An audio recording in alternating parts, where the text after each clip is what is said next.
You are about to opt in to Monerotopia, a show for the Monero community where all are welcome to join. From noob to maxi, no matter what bags you hold. Just sit back and relax to the sweet sounds of Monero's latest progress. Or if you're feeling inspired, join us on stage. Remember, the only thing that can stop Monero is a false belief that it can be stopped. And if you want to win the revolution faster, we recommend you remove your XMR from all custodial exchanges immediately. Warning, voting accidents are common around here. Don't forget to properly secure your private keys. Monerotopia starts now.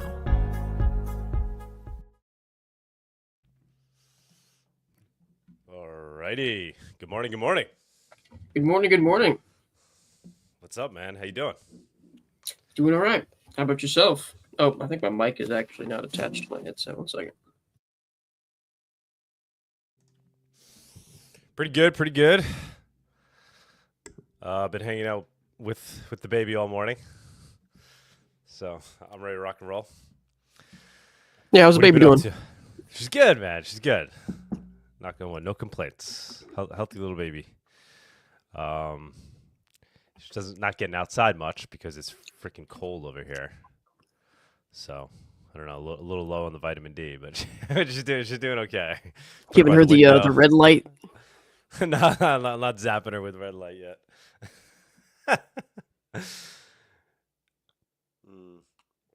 My little guinea pig. Nah, she's good, man. So we'll try to make this a quick show today. I got some family things to do. I think Tux has got some family stuff to do. So we'll fly through it. We got 25 live viewers right now, guys. Like and share. Let's get the word out. Let's get some noobs in here. We'll do price report. We don't have any special guests lined up for today. If somebody does want to be a special guest last minute, just jump on stage. In fact, I'll put the link in here right now. That's the invite link for anybody that wants to jump on stage, or when you want to participate in viewers on stage. It would be nice to get some new faces up here. I do feel like the show's growing. I'm seeing a larger and larger Monero community. Let's see some new faces on it. Or you don't have to show your face. Just come up. You keep your screen off. But we'd love to hear from some new people, especially some Monero noobs. People that are just kind of getting into it now. I'm seeing a lot of new excitement, new people that are in the community. Everybody is welcome to jump up on stage during viewers on stage. So don't be shy. You could maintain your anonymity by keeping your camera off or putting a bag over your head, which some guests have done in the past. Who was doing that last week? Was that like Drunk Dial Me? No, that was D Martian. That was D-Martian. Yeah. That was funny. We got some characters on here, that's for sure. But yeah, without further ado, let's jump at the price, and then we'll do some news. And if we do find a guest, we'll bring him up. Sweet, let's do it. Let's do it.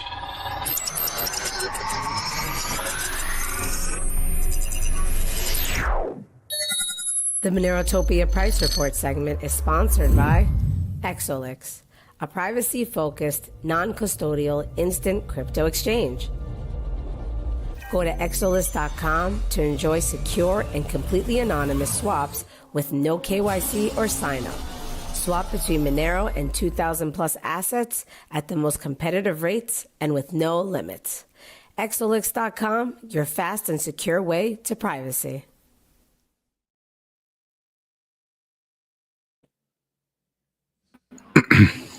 Hello, guys. What's up?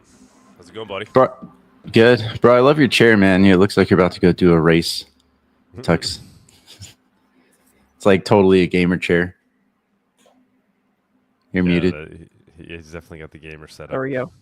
Yeah, the generic cheap gaming chair. It's actually pretty nice, though. I've had it for a few years. It's actually held up fairly well for the $50 I paid for it. Oh, nice. I was going to say, you're missing speakers. That's like the only thing. No, this one actually has speakers behind it. Oh, okay. So everyone can have to listen to it.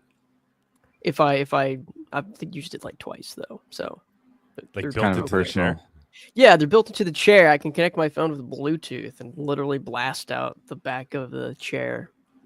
Not sure why you would really do that, but you can if you. Is Really there like a want to. subwoofer built into the seat, you know, just to like rock your world? Not that good, unfortunately, that was the tier up. Vibrate your balls as you're as you're listening to Monerotopia. Oh man, Are you kind of a personal question, but are you a gamer? Do you play? Yeah. I mean, I haven't like gamed really in quite a while since I've been busy. But I definitely used to game a lot more, and I still play some games occasionally, like esports, like Counter-Strike. Cool. I used to game and then I tossed it all out. I was like, nah, it's taking too much time. Yeah, like some of these games you get into them, it's like, yeah, it really sucks a lot of your time away. Yeah. Yeah, I luckily never fell down that rabbit hole. I mean, when I was really young, we played like Warcraft, not World of Warcraft. It was Warcraft. Do you guys remember? Do you know that? Is that even still a thing? Like where you like different tribes fighting each other. I think I know what you're talking about. It was like in the 90s. I'm talking like late 90s, early 2000s. I hit a certain age and I was like, I just better play chess instead. I'm not great. Warcraft 3, I would still play today.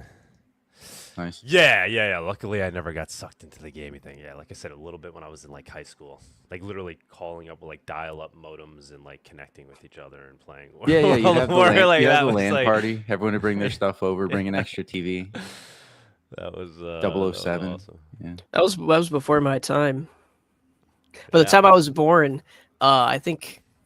Well, no, I think we still may have had dial-up. But we were right on the cusp of getting DSL and then broadband pretty quickly after that. But I do remember distinctly being very, very young, a few times, my dad having a LAN party at home with friends over. So I do remember that. They would play like Age of Empires 1 and 2. Yeah. That's awesome. Cool. Oh, we've come so far. And here we are. We have. Now, It's crazy.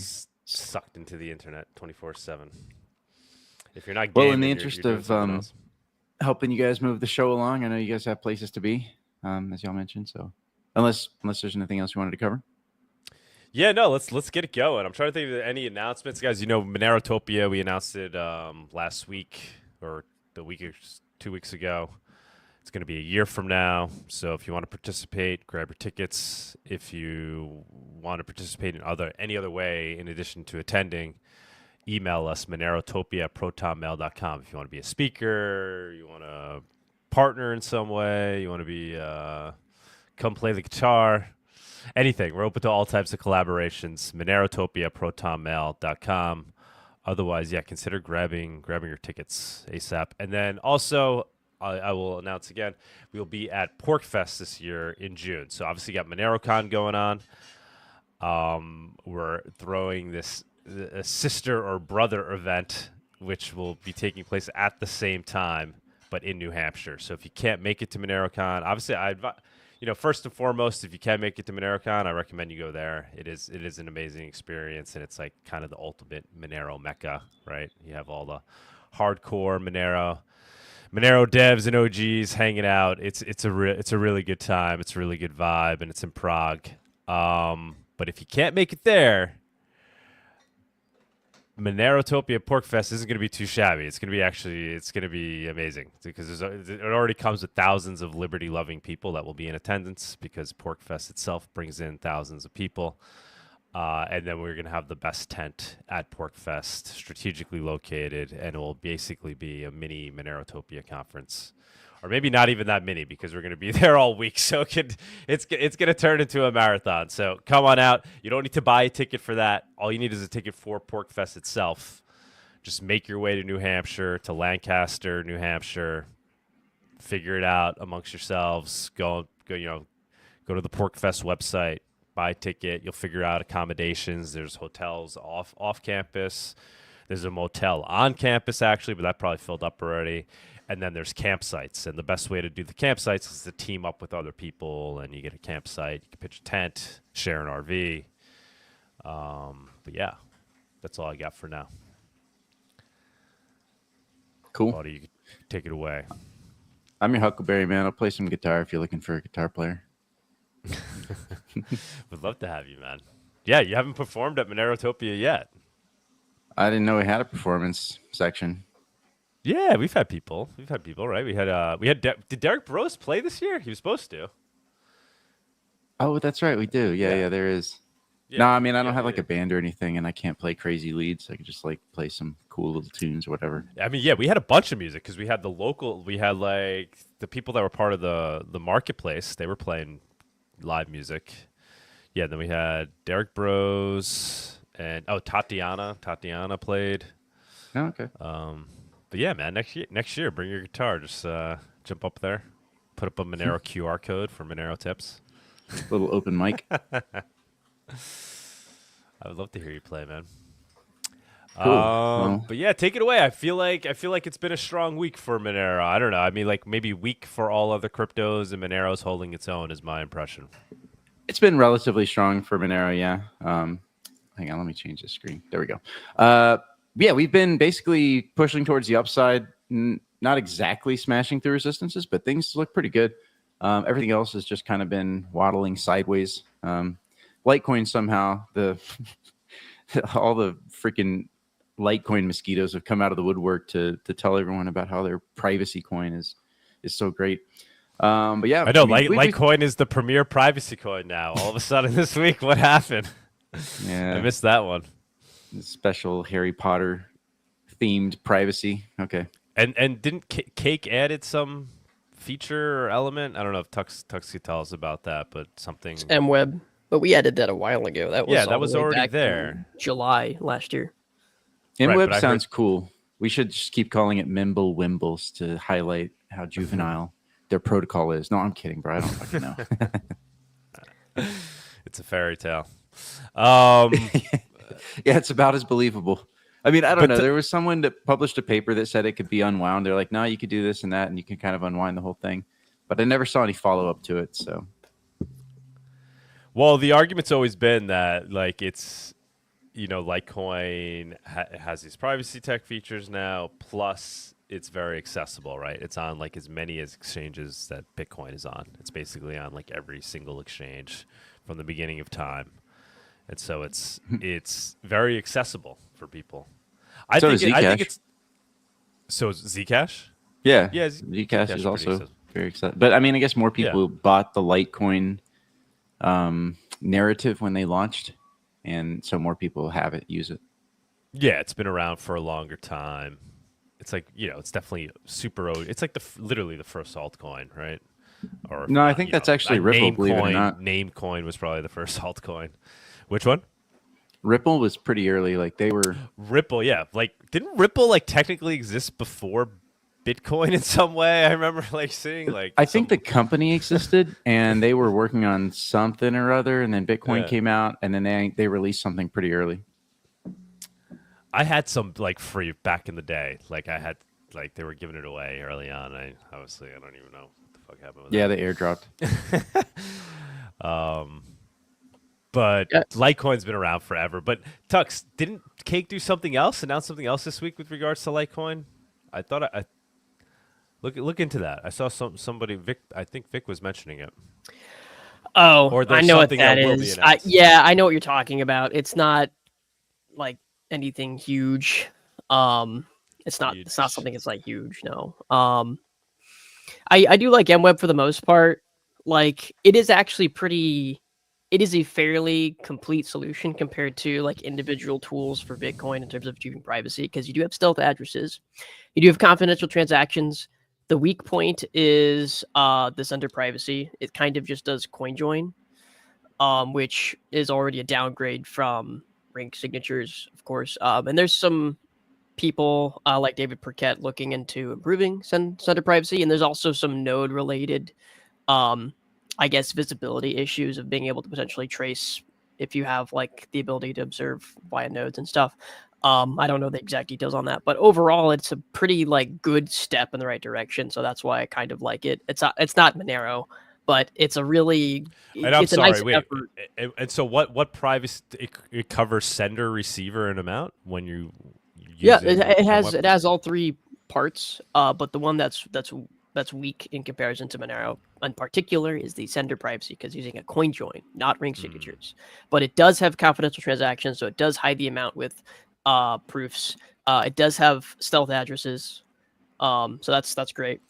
Right, and I guess the other major argument is it's not private by default, right? Because you opt into. No, you have to opt in. Yeah. Yeah. But the thing is, because it's Litecoin, it's really cheap and it's really easy to do.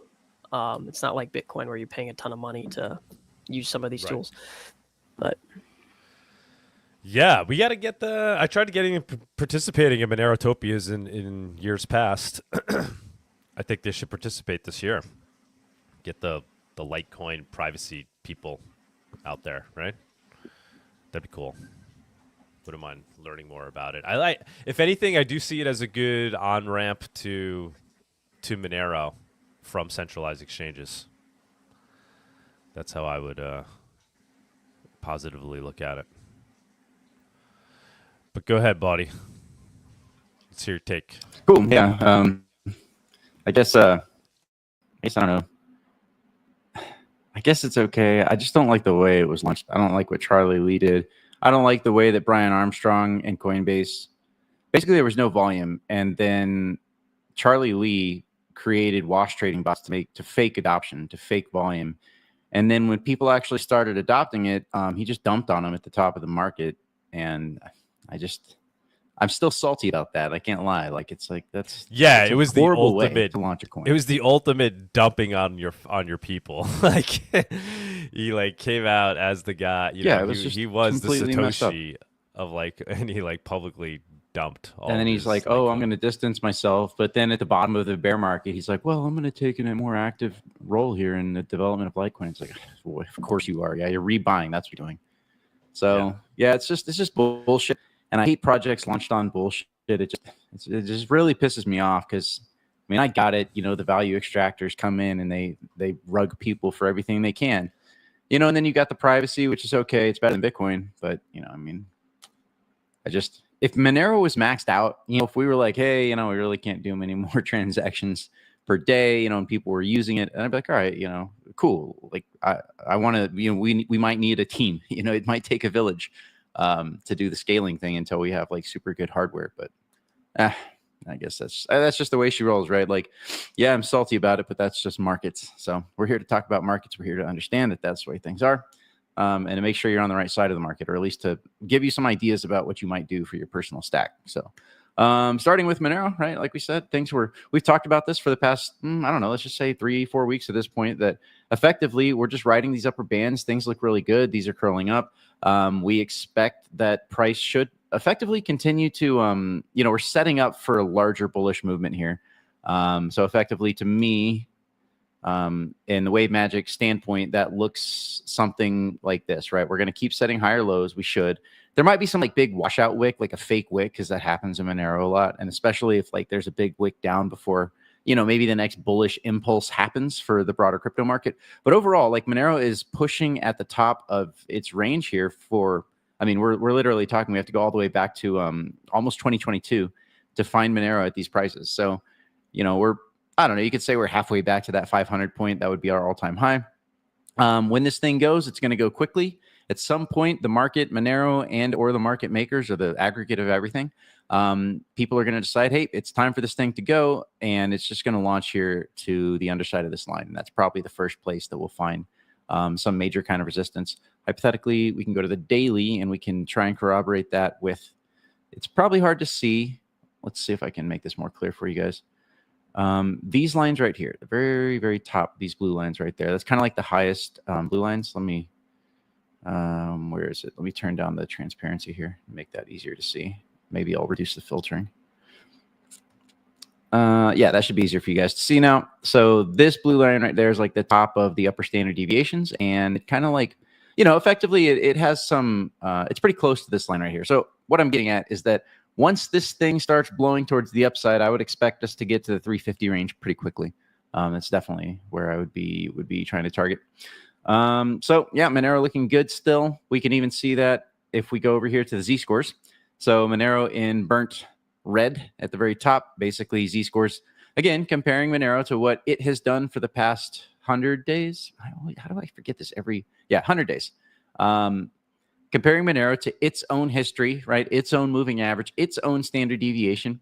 It's riding here at about 1.5 standard deviations compared to its past 100-day history in terms of price, which is better than everything else has been doing. In other words, Monero has been basically flat to kind of pushing the upside, and everything else has been flat to falling. So except for Litecoin, I guess because they're maybe privacy is in, right? The privacy with an apostrophe, exclam, trademark. So privacy is in, even though no one's using it on Litecoin hardly. But And Litecoin is ETF. doing. Say what? And ETF. ETF. Are they getting an ETF? There's been lots of talks about Litecoin having an ETF. Oh, okay. Maybe I've muted too many of the Litecoin guys. I guess I have to unmute some people. Damn it. I have to just resist. I have to personally be like, no, don't respond. Don't give them attention. I guess Litecoin is fine. It's just a distraction. People are going to be like, oh, but we have privacy on Litecoin. Like, no, you don't. Like, nobody uses it. It's the same thing as Zcash. Like, if no one uses it, like, I can at least respect the BCH privacy protocol because everybody's like 50-60% of transactions are using cash fusion. So that does make a lot of sense. Like, if everyone's using it, then you actually get reasonably good protection.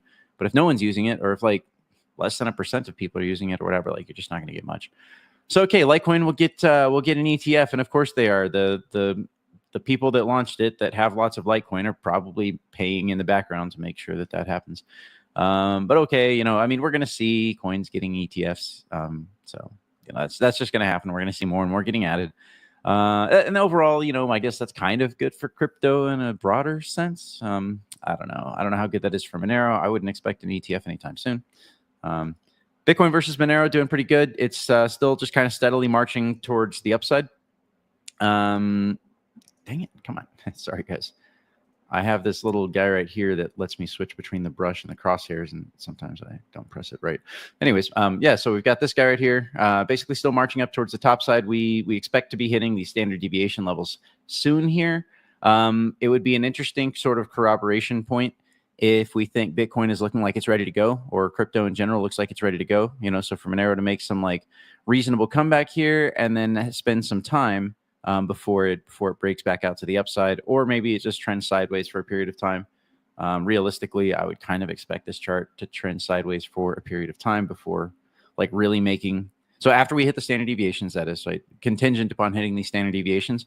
From there, I really kind of would expect the Bitcoin Monero versus Bitcoin ratio to sort of trend in this area for some period of time before deciding to make a big move one way or the other.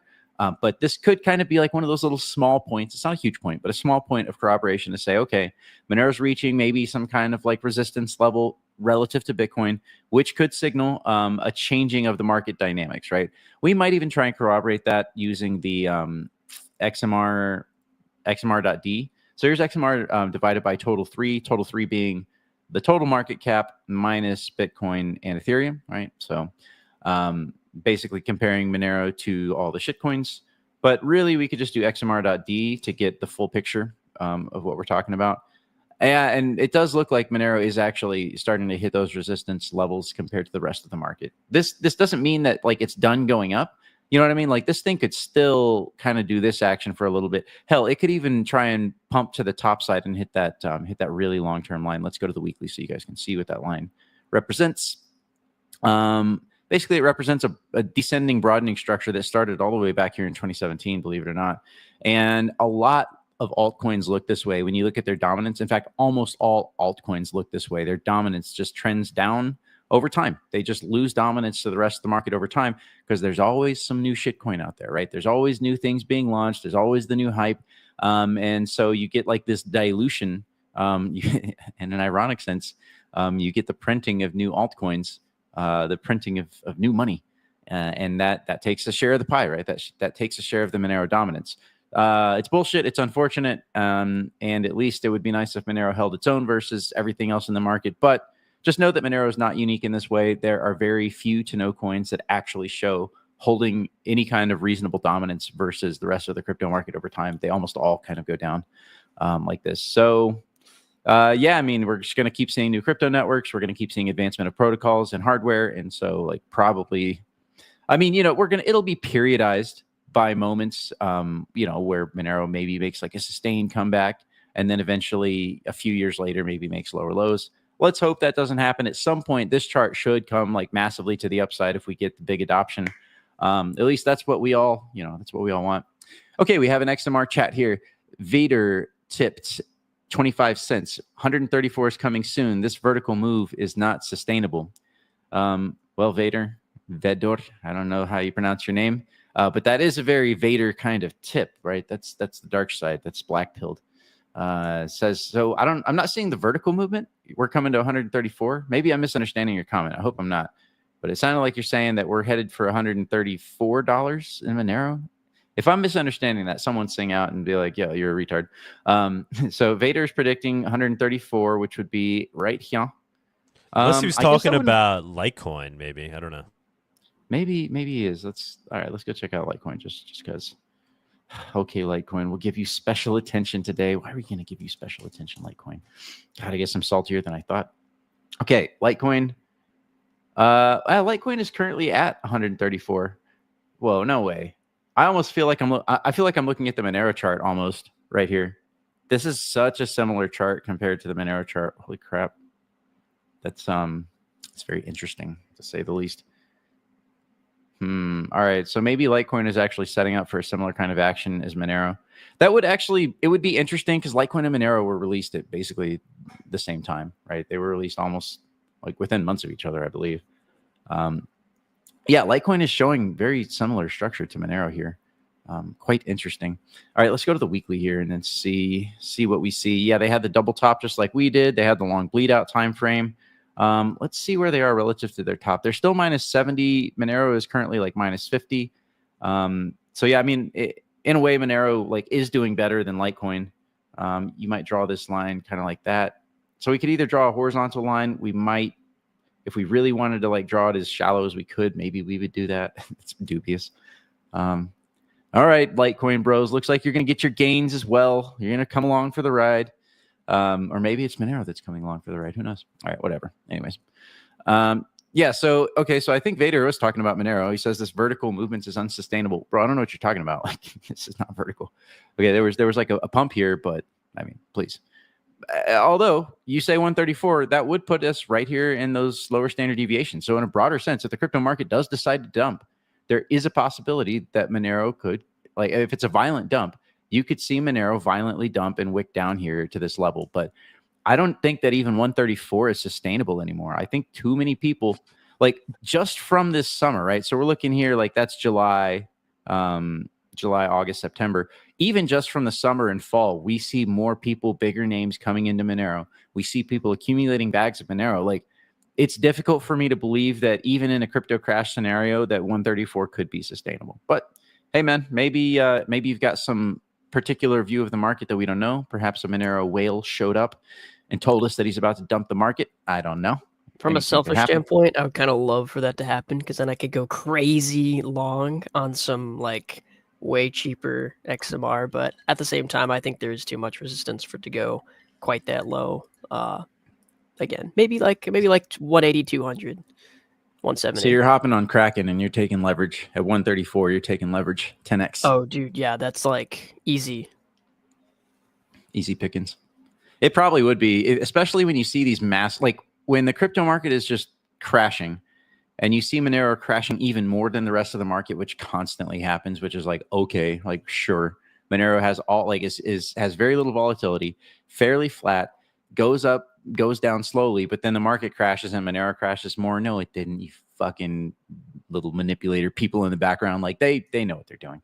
But the point is there's opportunity there, right? When you see the market crashing and Monero's crashing more, that's your opportunity to jump in there and smash a leverage long at some point at like obvious levels. So for those of you that want to do it, it is doable. Just keep an eye out. Those things happen quickly. They can happen in the middle of a day, right? It can happen in like the course of a few hours.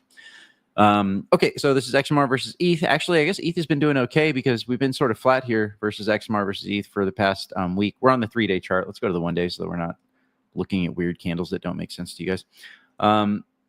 Oops, I said let's go to the 1 day, but man, I can't press buttons today. I don't know what's wrong. I got plenty of sleep last night, so I have no excuse. I guess I has the retard. Okay, yeah, so anyways, yeah, Monero's been slightly flat for the past week versus Ethereum. I didn't know there was this extra band structure in here. Mostly we've been looking at the long-term chart. But yeah, this guy right there, a little bit of clustering. It's basically nothing. We should be headed up here at some point versus ETH. So, okay, cool. Yeah, ETH might have finally bottomed. Maybe we'll look at that in a second. Let's take a look at the Monero transactions. Still flat, looking at 30K. But what is not flat is the hash rate. So Monero hash rate continues to increase over the past week. We've actually hit new highs. We hit 4.5 gigas. Gotta love those gigas. Keep them coming, guys. Keep those CPU cycles pointed at the Monero blockchain. It appreciates your support. Okay, we have some privacy shitcoins. Nothing really happening here. Pirate Chain. Oh, Pirate Chain was kind of funny. It like basically was about to die, but then it got supported. Like I really think that whoever like is behind Pirate Chain and has the massive supply, you know, these things happen where the wicks start coming down, and then it's like that looks bad. Like things really did start looking bad for Pirate Chain, and then it got supported there. Maybe there's a reason, right? It does seem to me like this wick was lower than that. There's kind of, so in other words, there's kind of this broadening structure happening here. Is it Alt T? Indeed it is. Yeah, so you've kind of got this broadening structure happening here on the wicks where that's going down. You also have it coming down like this way. So if we wanted to draw some tea leaves, we could say that this is a descending wedge and that this thing will break towards the upside. In fact, it's not too uncommon for these kinds of patterns. Man, maybe I'm not really drawing that as good as I could. This is why lines are so dubious, guys. All right, that's close enough, I guess. So if we really wanted to draw some lines here on this chart and read some tea leaves, it's not an uncommon thing as far as patterns go to see like this thing could kind of do this, look like it's about to die, and then just smash to the upside, right? So descending wedges can often break towards the upside, particularly amidst a bullish environment. So definitely something that could happen there. Yeah, but who cares about Pirate? It'll probably do like a 5x at some point, but who knows when. Darrow crashing, Gren doesn't even matter. Zcash doing nothing. The only thing that's really is worth noting here is Xano has made a little bit of a comeback. But we kind of noted this. And again, I'm afraid I do worry about the potential for actually moving the Xano price by commenting on it here.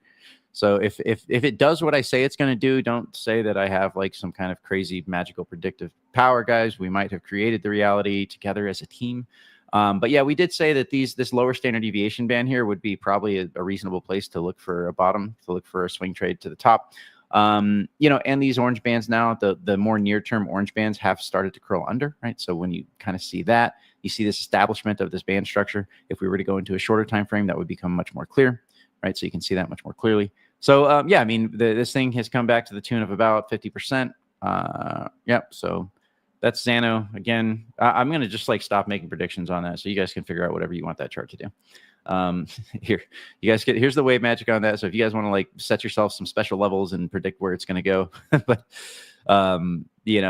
really like, could it come here? Yeah. Could it come here before it decides to come back? Yeah. So, I'm just going to stop making predictions on that one. Okay. Let's go to Bitcoin. Let's go to the broader crypto market. Yeah, Bitcoin is basically not doing nothing. Like it's just chilling here at the bottom. You might try and say that it's broken its support line, its trend line, but that's not really what's going on here. This trend line is like an overall trend line, right? It's an over under trend line, right? You spend some time over, you spend some time under, over, under. So it's like we're really just right at the trend. We're at the trend that got started from the very bottom of the bear market. It's actually like it's actually pretty stable. Like I'm not gonna lie. This is actually in the longer context, when we go to the weekly, you're like, hey, this chart actually looks like it's, just marching towards the upside, slowly, steadily. Now, when we go towards the daily and we realize that this is actually quite long time frames, what we actually see is smashed to the upside unexpectedly, well, sometimes kind of expectedly. Like the November election was like, okay, like Trump got elected and it's like, okay, we're going to 100,000 guys. Like he's the Bitcoin president. Anyways, so yeah, Bitcoin, but it'll smash to the upside and then it'll just trade sideways for months. So that's where we're at. We're in the trade sideways for months time period here, or part of the cycle. I don't have any predictions where this goes. Again, this is starting to look like a juicy little target right here. So this line is kind of moving towards the upside. Hypothetically, could we go sideways, do a little wick down scare action, like visit 90K again, come back here, and then decide to go to the top? Absolutely. That could 100% happen. Could it just smash to the upside at any time for no goddamn reason? Yes, that could happen too. So at the moment, I can make predictions on Bitcoin if I want, because we can't really influence that market. It's only $1 trillion of market cap. Yeah, I mean, right now things I don't like in terms of price at this moment. You really don't typically want to be sitting here, tagging the low end of this range over and over again. That's typically not what you're looking for. Still, though, again, we're in the profile where the swing traders, right? So when the market is capped and supported within a range, and in this case, we would call that the standard deviation range, right? We're going to call that these blue bands right here, somewhere in that range, and then again the orange bands right there. And again, you'll notice one standard deviation only accounts for 2/3 of the data. So you're gonna break these lines occasionally. You have to understand what you're looking at here. 2/3 of the data will fall within this, this sort of band structure here, but 15% is going to be on the top side, and another 15% is going to be on the bottom side. So you're going to occasionally get these wicks down. So, you need to understand that's what this chart actually is telling you. You need to understand what a standard deviation actually is if you want to use it in a way that will help you make money. We are in a market profile, market regime at the moment that does favor the swing traders, right? So you come down here, you might take, okay, I'm going to go long, right? You might enter 3 positions, staggered all the way down, and then maybe you set your stop loss like down here or something like that. You might set tight stop losses, right? Because the market could decide to leave this profile anytime that it wants to. But anyways, like if you've bought the lows and sold the highs here along the standard deviation lines, or the other obvious areas like the moving average clusters, you would be doing pretty good here.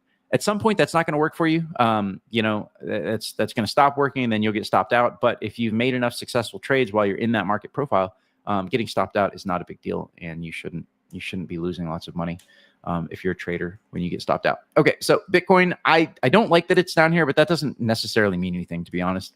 What it could mean is that there's opportunity to try and hit the upside again.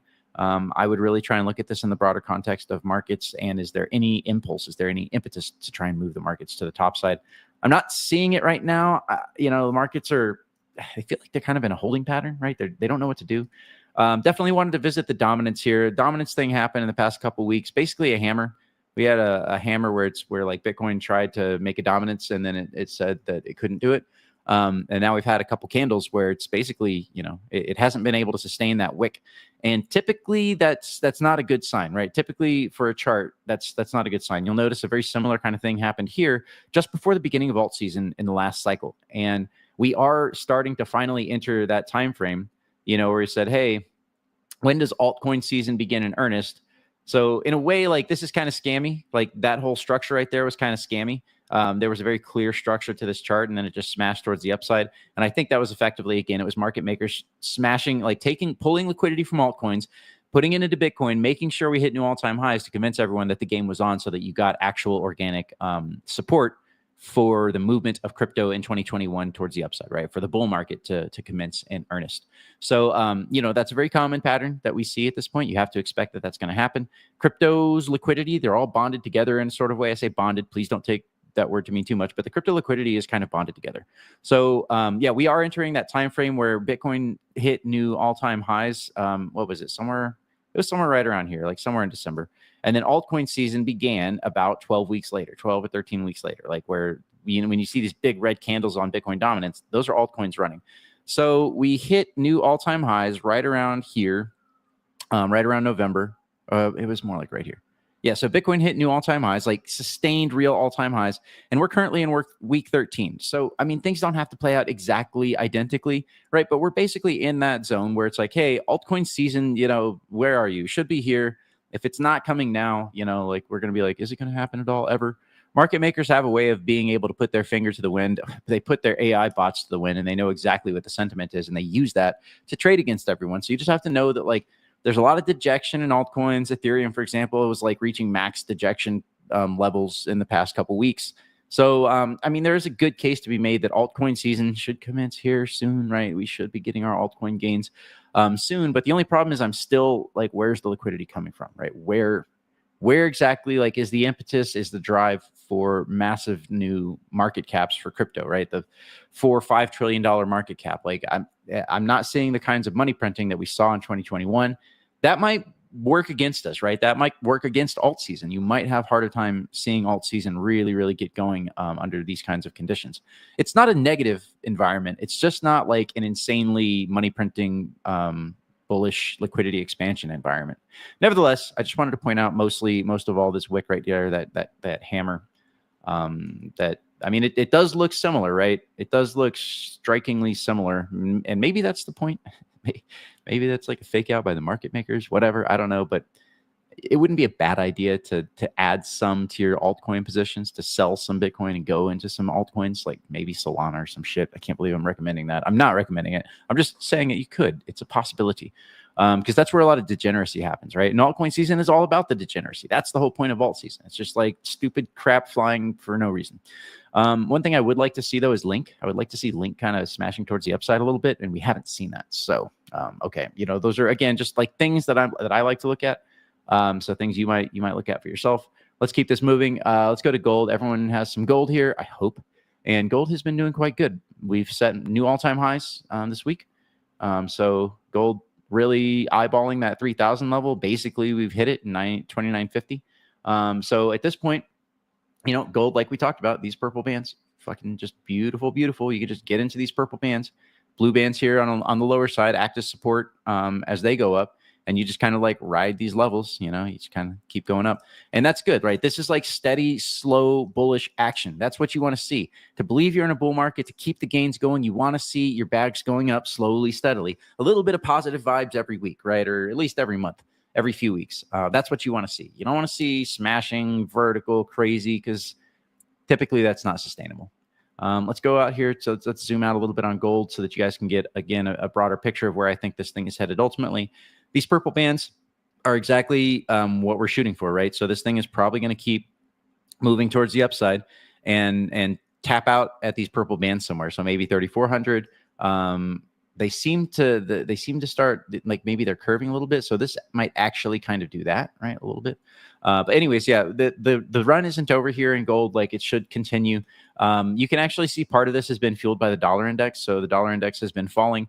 And it's anti-correlated with risk assets typically, particularly gold, right? So gold has been moving up while the dollar index has been moving down. That should happen. What's interesting is that for this time frame, gold was moving up even though the dollar index was moving up. So that was like very strong on gold's part. Let's see, the reverse repos still chilling down here, still kind of like moving down towards the 0 point. Once reverse repos hit that 0 point, that's kind of like a normalization. Like, you could call that like another sign of normalization after the economy caught a cold 4 years ago. So whether that means that we have to, you know, that the gains are over, I don't know. But that is, you know, right now $70 billion that can go into risk hypothetically. Oil doing nothing other than getting back into that same range. Like, I don't think I ever really believed this spike. That just seemed like BS to me. But it does feel like this is kind of like an artificial support for the oil price. Like, it feels like this chart, just from the technical analysis, this chart should have broken down already. And so I kind of think like, yeah, you know, oil's the lifeblood of the industrial military complex. Keeping a reasonable price for it is probably correlated to keeping a reasonable price for the dollar. But this chart does feel like it's going to break down at some point.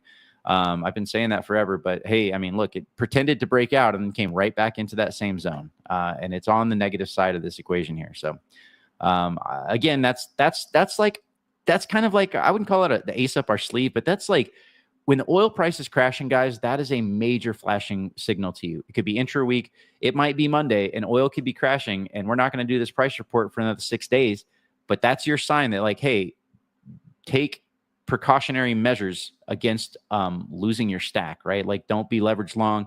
Just know that if oil starts crashing significantly, that's probably a pretty big sign that you need to be getting out of the market and maybe taking small shorts on high leverage, you know, things like that. Not big shorts on high leverage, you know, small shorts on high leverage. Because then if everything crashes, you've protected your stack. And if everything doesn't crash, you've only risked a small part of your stack.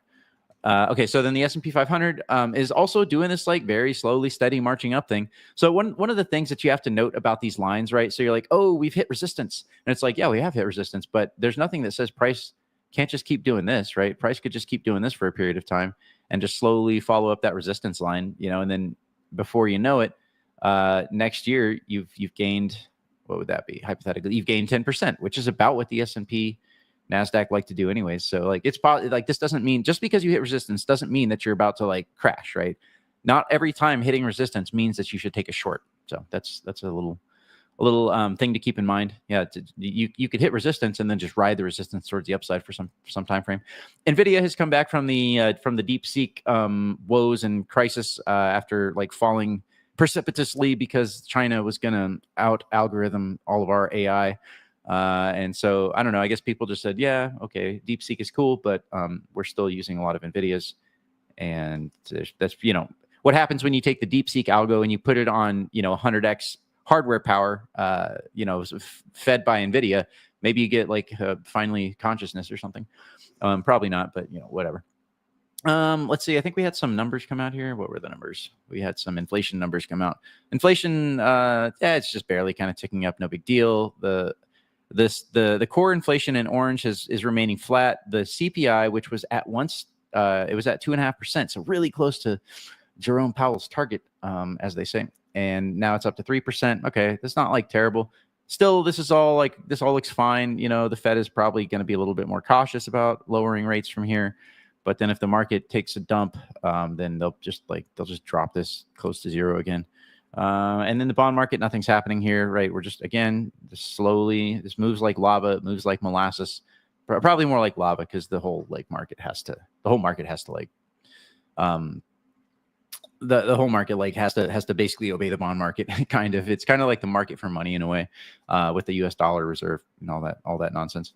Let me take a look at the comments. Someone here says probably those ETH addresses and the Solons are flipping. We flagged and blacklisted. Oh, okay. Yeah. With the hack. Yeah, it might actually. That's kind of funny in a way, in a weird kind of way. Hacks turn coins into like a black hole that deflates the currency because it's really hard to move those coins afterwards, which is funny. I find that to be pretty hilarious. So, yeah, I don't know. There was like I can't remember there was some big hack, but whatever. I guess that's it, guys. Like, there's nothing else here to talk about that's important. I don't think we sort of covered everything. Super chats. LOL tip 25 cents. Kraken has 10x lev on Kraken. Lol, you guys even trade? No, Kraken does not have 10x. You can do 2x margin on Kraken, but I can't even do that personally because the requirement since 2021 has been you have to have at least 10 million USD of discretionary assets as an individual just to use margin. So I've never used margin on Kraken anyway. Yeah, they have low margin, and yes, I have a Kraken account, bro. I know they don't do 10x margin. I don't know, actually. I've never tried a 10x trade Monero. I actually have said many times here, I don't trade Monero. Like, I use it. I top up my bags periodically. Maybe try to add to them from profits on other stuff. But no, I mean, I don't even like to trade on centralized exchanges anyways. Like, I would much rather trade on some like decentralized ETH or whatever, and occasionally move funds between chains, usually with InstaSwap kind of stuff. But no, like, I don't like trading on centralized exchanges for obvious reasons. So, but sounds like bro here does. So, I mean, you could do margin on. Oh wait, that's right. You're in Mexico. Yeah, I'm cucked because I'm in the U.S. Kraken does not let me do margin unless I'm like super rich. So I've never tried to trade margin on Kraken, but I mean, I saw that they offer it. I think it's like 3 discretionary assets to be allowed to if you're in the U.S. I would prefer not to discretion my assets. Yeah, so I wouldn't be trading margin on Kraken. It doesn't even make sense as words go, but you guys understood it. So I think you can go. I would have definitely liked to, like recently, a couple times. I definitely, if I had the ability to. I don't know if there's other platforms that let you do margin with not a lot. But I would have definitely gone hard on like 2x, which is usually what they let you do nowadays for like some of those crazy Monero dips we had in the past few months. Definitely would have, but crypto and being able to leverage, I think, is under a lot more scrutiny. Well, it is under a lot more scrutiny than it used to be. So yeah, there. I don't know. Maybe Qcoin. Maybe you could use Qcoin to trade leverage on Monero. I wouldn't trust any other platform. Like, if it would be Kraken, and then a distant second would be Qcoin, and after that, like, I wouldn't trust any of them. Maybe Bitfinex, because Bitfinex is now like tied with Tether into the deep state and all this other crap. So maybe they can't scam people too hardly on Bitfinex. But you're going to KYC, and You just don't I have. don't as even much think recourse. Qcoin is available in the US. Yeah, not available in the Oh US. yeah, it's not. No, like you Nice. got to use a VPN and all that. I see. I'm not saying that. I'm not recommending anyone do that. But if you wanted to use Qcoin from the allegedly United States, you would have to use a VPN to get out of the United States. Some people, they have like little trading deals, right? Like your buddy in some other place has opens the account, and y'all have like a little trading firm or a little trading agreement, and you can make it work like that. I have no idea what your lawyer would say about that, but talk to your Pharisee, your local Pharisee, and see what he thinks, and find a strategy that works for you. True. All right, that's all I got. Sheldon tipped 50 cents. Bawdy, what is your interpretation of a rising and all-time high hash rate? Hypothetically, even if price was completely stable and flat, hash rate would still rise slowly over time because new powerful CPUs come into market. Yeah, that's a good point, actually. Maybe we should take like an astute observer might take Moore's law, or maybe not Moore's law, but you might take like the latest processors and look at what is the uptrend of compute, and then like divide that out of the or subtract that out of the hash rate. You're gonna have to make a lot of assumptions, but you're at least gonna bias in the correct direction, right? Here's a little tip. Something I learned while working doing engineering stuff and as a process engineer. You get all this data and it's all incomplete and it's all biased. Like in the real world, you don't get pristine data sets. They don't exist. Like the medical community tries to do these big studies, and they try to like do everything they can, double blind, etc., to make their studies as valid as possible. But typically, like in real engineering situations, you have limited data, it's biased, and the best you can hope to do is make some kind of definition of like the trend or whatever. Like we should go to the hash rate. You can make some definition of what's happening with this trend. Like define it mathematically, and then say, okay, what are our biases? Why is this data wrong? Like, why is this trend not valid and not telling us what we think it does? And then you want to try and adjust for those biases as best you can. So that's a really smart point, bro, that you just brought up about like the increasing hardware. So yeah, you might divide out the rate of increasing hardware. You might even like drop data points. You might drop data points. Okay, this CPU came out here and here and here and here, right? And what's the total efficiency of hash rate on various CPUs? Make some kind of scientific wild ass guess, swag. And then try and adjust this chart and say, okay, what's the real increase in hash rate? And it would be smart to do that in Bitcoin. You could really do that in Bitcoin because you know exactly which ASICs have been coming out over time. So if someone wants to do that analysis, that would be amazing. I can't promise that I would be doing that, but it's a good idea. I would say lately, though, our hash rate was pretty steady here for some period of time. And it started moving towards the upside. I don't think that in the past 3 months that a whole bunch of new CPUs have brought, have increased by like 25% the CPU compute power. Just since January, a global CPU compute power. I would say probably a lot of the recent upswing here is probably actually new people coming into the network. Yeah, probably because of the price, right? Yeah, like, exactly. Now it's become a little more profitable. Well, actually, a lot more profitable than mine now. I mean, because just last year it was, averaging like 150, 160. And there are new processors that have come out recently, but they're not like, we're not talking like, 25% increase of IPC, something ridiculous like that. Yeah, and there's other coins that have random Bitmain did mining. sponsor Monerotopia this year. Who did? Bitmain. We're okay, talking about Bitmain though, but yeah, potentially maybe Bitmain has something new already that they're using. It's all now. Bitmain. Always has been. No, but there's other random X coins out there, and in a lot of cases, those coins are more profitable to mine, but they're shit coins. So there's only so long that those coins can be profitable to mine. And now like really kind of like speculating, adversarial kind of thinking. If I'm an adversary against Monero, what am I going to do? I'm going to launch a bunch of shit coins that mine random X to try and pull hash power away from the network. Again, any little thing you can do to be like, the hash power sucks. Everyone's mining these other random X shit coins. They're not mining Monero. Half the giga-hashes are going towards shit coins on random X shit coins and not for Monero. a while. People were mining Zeph. Was that? And I forget, what does Zeph do? Does it do anything? It was that it had like a stable coin. It was kind of like Oh yeah. Zephyr. It's all bullshit. Like, listen, if you're not merge mining your coin with Monero and you're using RandomX, then fuck you. Like, you're nefarious as far as I'm concerned. There's absolutely no reason to not merge mine with Monero. You get better protection over your network, better hash rate. We get better hash rate.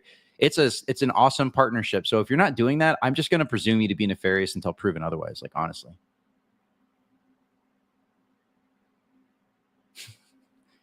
Actually, I think Zephyr might have been merge mined. I don't remember. I'm not trying to misrepresent. No, doesn't matter anyway. No one's using it instead. It had an algorithmic stablecoin that I guess failed. So maybe if anyone here hasn't heard of anymore.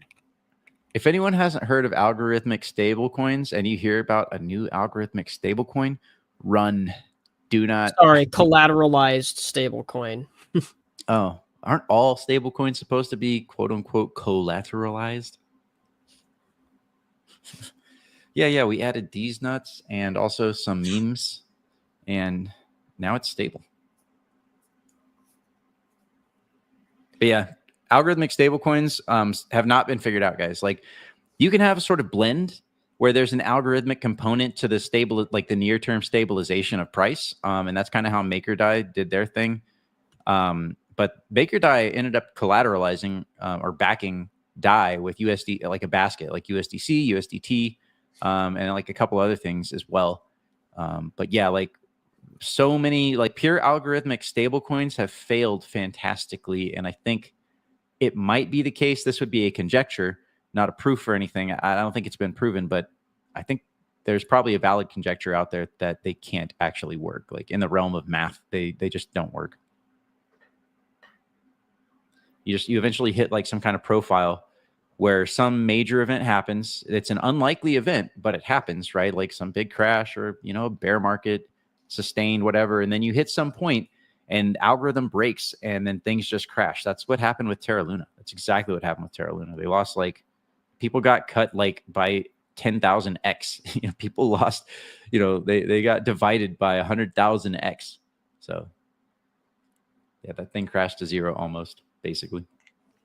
Yeah, that was crazy. I remember seeing that happen. That was before I was really into crypto, but I was like, damn, that's like, was that before or after FTX? I think it was a little bit before FTX crash, right? Yeah, I think that was like May or June of 2022. It was along the path of all the bankruptcies that we knew needed to happen. There's just so much junk. It actually was probably a really good thing for crypto for all that to get cleared out. It was, of course, a terrible thing for all of it to be there in the first place, but it kind of did onboard a lot of plebs. So now there's plebs in crypto and they can hear about Monero since they're in the crypto world.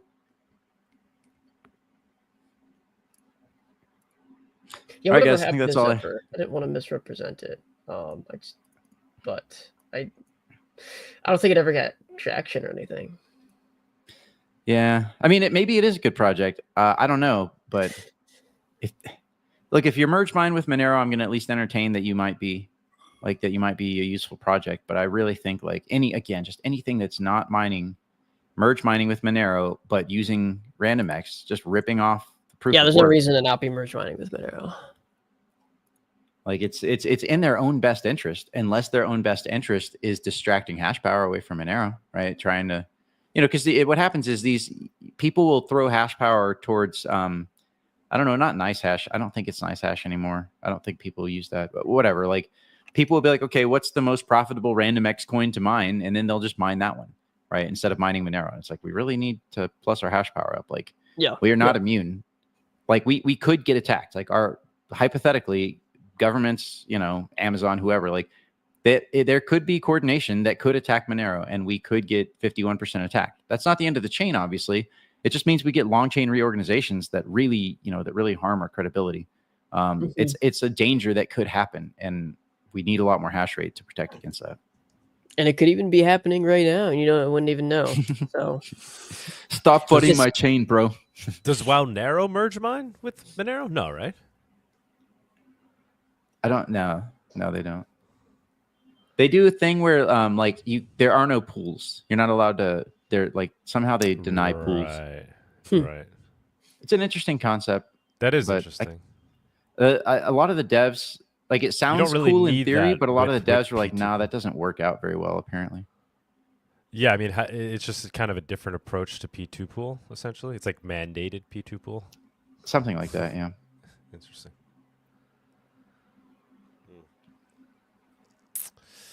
All right. All right, man. Did you see what the hell's his name was on Peter Schiff. the gold guy, Peter Schiff. Peter Schiff. Yep. Did you see that? Did you catch Peter Schiff mentioning Monero? I didn't. That's amazing. Was it in any kind of positive context? Yeah, well, he's kind of always been his take on Bitcoin has been pretty consistent. I actually think it's a pretty good, reasonable take, to be honest. Right? I mean, when he's really pushed, he's like, okay, well, if crypto has any value, any purpose, any utility, it's the ability essentially to use it as digital cash to send like money privately through the internet. Yeah, we'll play the video in the news segment. Yeah, we'll play it in the news. I just want to get Bawdy's take, and then so obviously he's a big gold guy. He doesn't believe that crypto can replace gold and be digital gold, but he's always made this comment of like, well, if it offers any utility at all, it's the ability to like wash money, launder money, send money anonymously and privately through the internet. And so finally, in addition to saying that, he actually said, Bitcoin doesn't work like that. If you need that, you might as well use Monero. So it was kind of That's interesting. That's going to generate. So one that generates, like, in the crypto world, that generates a little bit of positive, probably a lot of neutral, and then the Bitcoin maxis are going to be like, see, Peter Schiff is so stupid, and now he's recommending Monero. It's great. It's just so great. I see it as a really big potential bridge with the gold bugs, right? Because the gold, like, there's a lot of gold people that have just been told crypto is bad.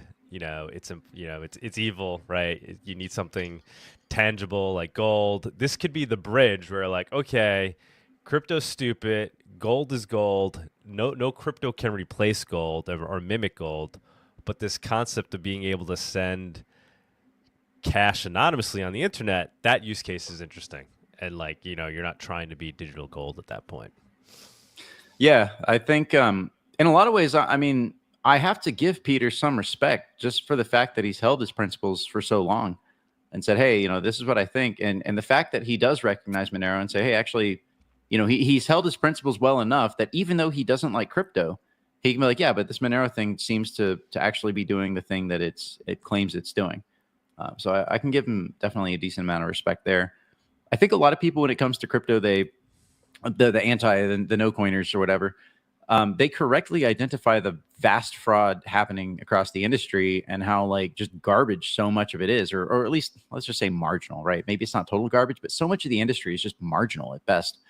And so it kind of like puts you in this negative frame where you're like, okay, well, it's terrible. Don't do it at all. And it's like, well, yeah, but it still does help us do digital transactions. Like, even though Bitcoin is basically a shitcoin at this point, in my mind, it's still like there's still a marginal capacity there. It's marginal functionality, and it is useful in ways that like my credit card might not be. So good on him for doing that. I'm looking forward to seeing that video. Let me drop another name for you guys. Mike Maloney, Maloney. He wrote he produced The Hidden Secrets of Money. It's on YouTube. Really, really good show. If you want to understand how the Federal Reserve works at a basic level and you like don't quite understand, you like vaguely know that they print money, something about reserves and banks and whatever, go watch Mike Maloney's Hidden Secrets of Money, particularly episodes like I think 2 through 4. I think those are the key ones. But yeah, this guy, Mike Maloney has been pro Monero for a long time, by the way. Like he's definitely a gold bug, but he's also like pro Monero. And he has been for a long time. So him and Peter Schiff were kind of like he's spoken about Monero before, Mike Maloney? Yeah. He's talked about it quite a lot. Maybe not a lot. He's not like a promoter like necessarily of Monero, but mentions it. Yeah, he's got his like, hey, here's how to navigate and think about markets and this and that, and gold is a major piece, and I mean, he's got really good perspective, and yeah, Monero is like a quiet, important piece of his portfolio. Very cool, very cool. Yeah, always wanted to get him on Monero Talk or something. Maybe now we can. Man, that would be to awesome. Would love to have like a Spaces with like Peter Schiff, like a Monero Spaces with Peter Schiff. That'd be so epic. Yeah. Um, Moving on up. and on the topic of Monero hash rate, we are looking into. I think I mentioned this in the past. Monero Nodo project. Obviously, we have the Nodo, but we are looking into creating a plug and play miner. We've been investigating that quite a bit. Basically, just To elaborate, plug and play miner. Oh, so like a separate device you could buy that was like a miner. actually, We're just going to sell a miner, but like a high end one actually. Ryzen 9. Is what we're like, as kind of as efficient as you can get off the shelf, in terms of putting your money towards miners. We want to, we're looking into that. Abdullah's really kind of passionate about it. He's actually already kind of spec'd it all out. Could compete with Bitmain. Yeah, I mean that. I don't know if we would be. Yeah. I mean, I think we could.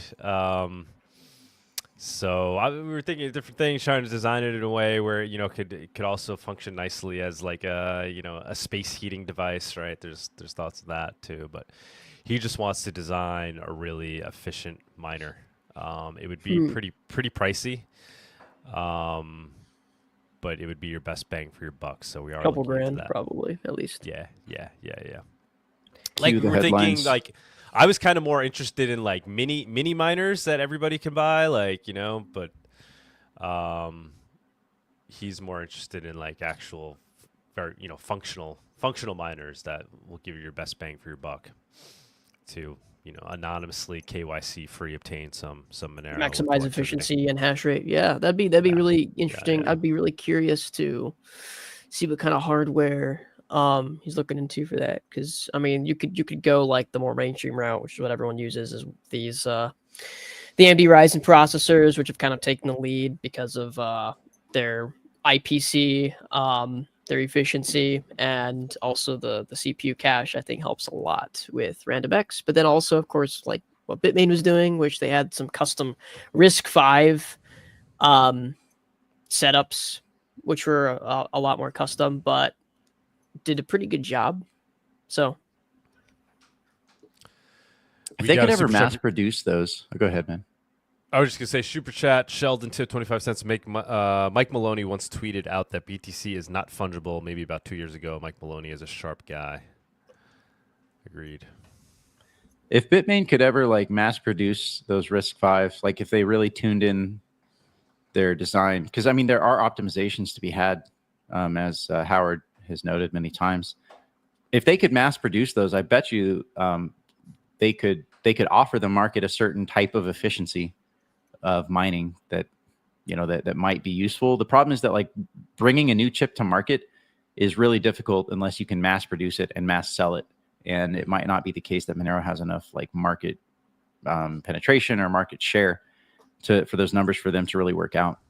yeah, I think you're probably right about that, which is why like my idea of selling a miner would just be like a sort of a ready to go box that has a very specific configuration. Like, oh, it's got this high end fast DDR5 with like a Ryzen 9 7950X 3D, something like that. And it's just like all in as small of a package as you could possibly make it.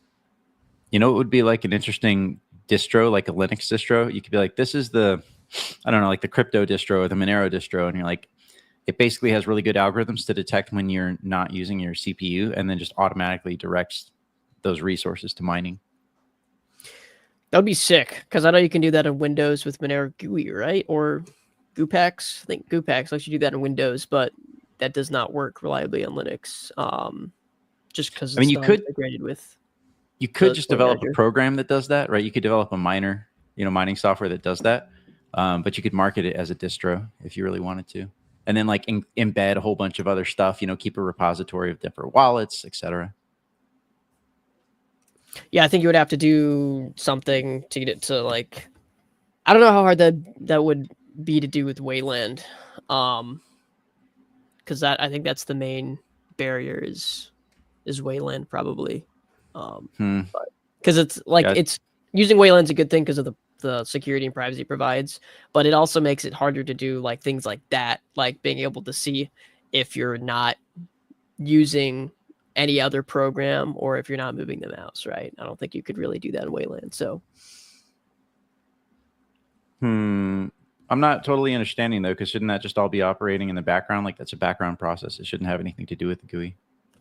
Like deciding whether or not, because you should be able to see like what resources are being used by other programs that are not mining related, and then compute some sort of moving average and say, okay, when the moving average dips below X, Y, or Z, then direct those resources to mining, and then obviously shut that down immediately when some other resource is being demanded by the system. But that would all operate like, at the system level, not like at the GUI level. Potentially. I honestly don't know how GUPAX does that in Windows. I just kind of assumed it was talking to the display server to like see if there was activity going on with the system or not, because otherwise I feel like there might be some reliability issues.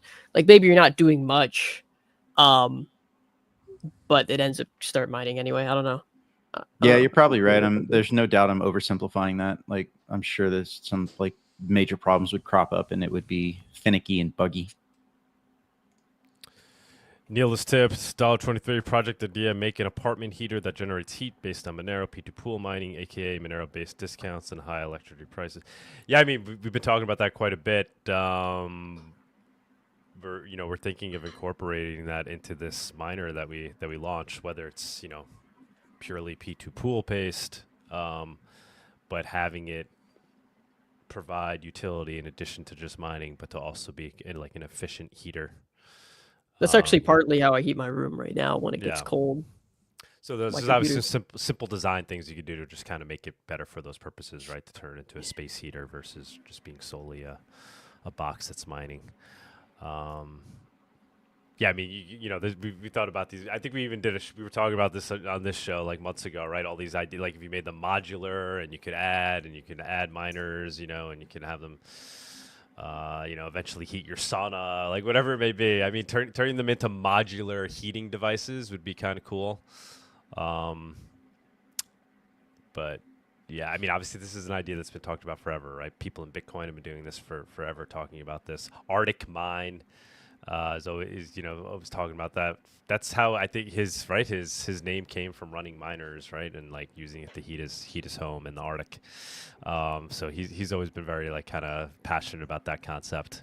As far as I know, nobody's really cracked it, right? I mean, in Bitcoin, I know you could buy all different types of miners, right? They made them like, plug and play miners that people are buying. I assume they have them. The BitX. Is that like functioning as a heater as well? Or it's hard, I think, a little bit with Monero because it's not ASIC mined. It's like not putting off as much heat per compute. Like you're not necessarily getting as much like waste heat.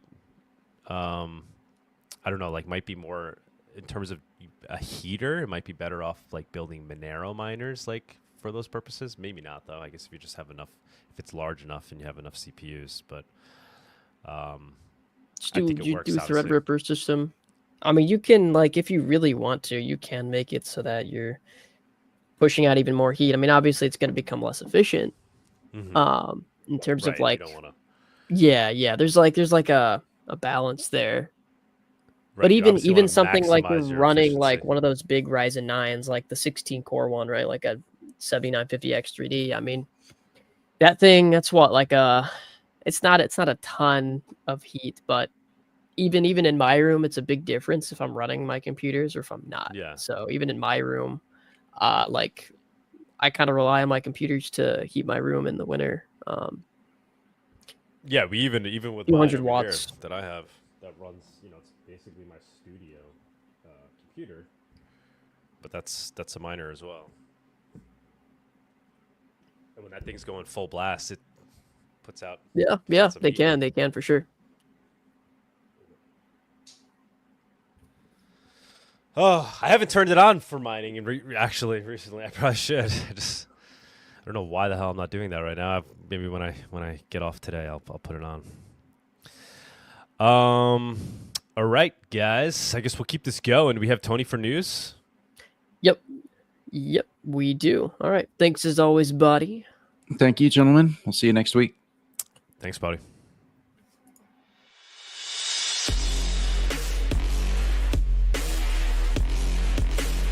The Monerotopia Weekly News segment is sponsored by WizardSwap.io, a non-custodial cryptocurrency exchange. Tony. Hey, what's up, guys? How's it going? Good, man. Good. How you doing? Good. It's beautiful outside. It was kind of hot last weekend, but now it's beautiful weather, so Oh, you it's bastard. a nice day. Yeah. It's cold over here. Although it's sunny. It's sunny today. Can't complain. There's some sun out. It's Actually just cold. snowed at my house the other day, Wow. and then it disappeared within the afternoon. Oh wow. You don't get snow often over there, obviously. No, like once or twice a year, but Yeah. And then that happens where it's just, it snows in the morning, doesn't really stick, and it's all gone by the end of the day. So Yeah, Tony, we got some good news this week. Go ahead, take it away, and we'll see if anybody wants to jump up as a special guest after. Otherwise, we'll jump right into viewers on stage. Try to keep it a relatively short show. But if anybody does want to jump up as a special guest, now is your time. I will add the link one more time over here. You could go ahead and be our special guest as long as it's obviously Monero digital cash related. You can come, tell us your thoughts. Take it away, Tony. All right, let's get into it. Also, I gotta say, when you mentioned Warcraft 3, I used to play that game a lot, and everybody in Europe used to play that game a lot. It's such a good game. I don't have time anymore, when I but- played, it was just called Warcraft. I guess there's, it was just like the original. Are we talking about the same? We talking about the same one, probably, right?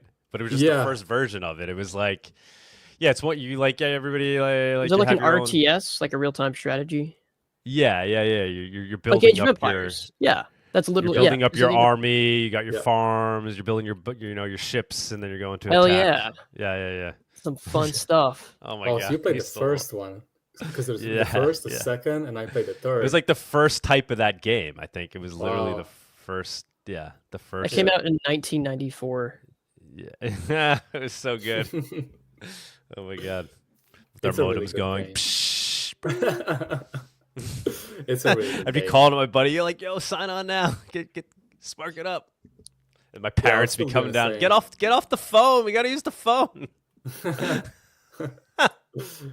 We were doing the same in the early 2000s. And then we used to get the Dota 1 servers, which is Warcraft 3 kind of modified something. And then Dota 2 came along. But So it just, does that game still exist in much more updated form? Is that like yeah. So it's Dota 2, and it's very, very popular. no actually. Warcraft? So is that's what Warcraft has become essentially, or is there Yeah. still like Okay. Yeah, people still play it. Like people still play Warcraft. I mean, Warcraft 1. I'm not sure if anybody plays that one, but Warcraft 3. I think they still have championships today. And then from it came Dota 1 as a server on Warcraft 3, and then Dota Dota 1, 2 became just like a standalone game. Which actually, a couple years ago, they reached a 40 million prize pool for the championship. wow. 40, yeah, it's that's why it's big. That's very big in Europe. That and Counter-Strike. Everybody plays those two games, but Dude, I fucking love Counter-Strike. We got Oh, that yeah. Monero. You know, we've never done a show on that Monero game. What is it called? Like the Monero, like Oh, I know what you're Farm? talking about. yeah. Dude, yeah, I don't remember what it's called either. Like I Monero? don't think it's been abandoned. I think like people are like developing Really? on it, right? Improving it. I haven't heard about that in like over a year. I think it's like a thing. I've never heard of it before. Monero game. I can't even find it. What is it called? Monero Village or something? Monero. I know what you're talking about. Yeah. Or it's yeah. actually Monero's not even in the name. I don't think. But No, it's not.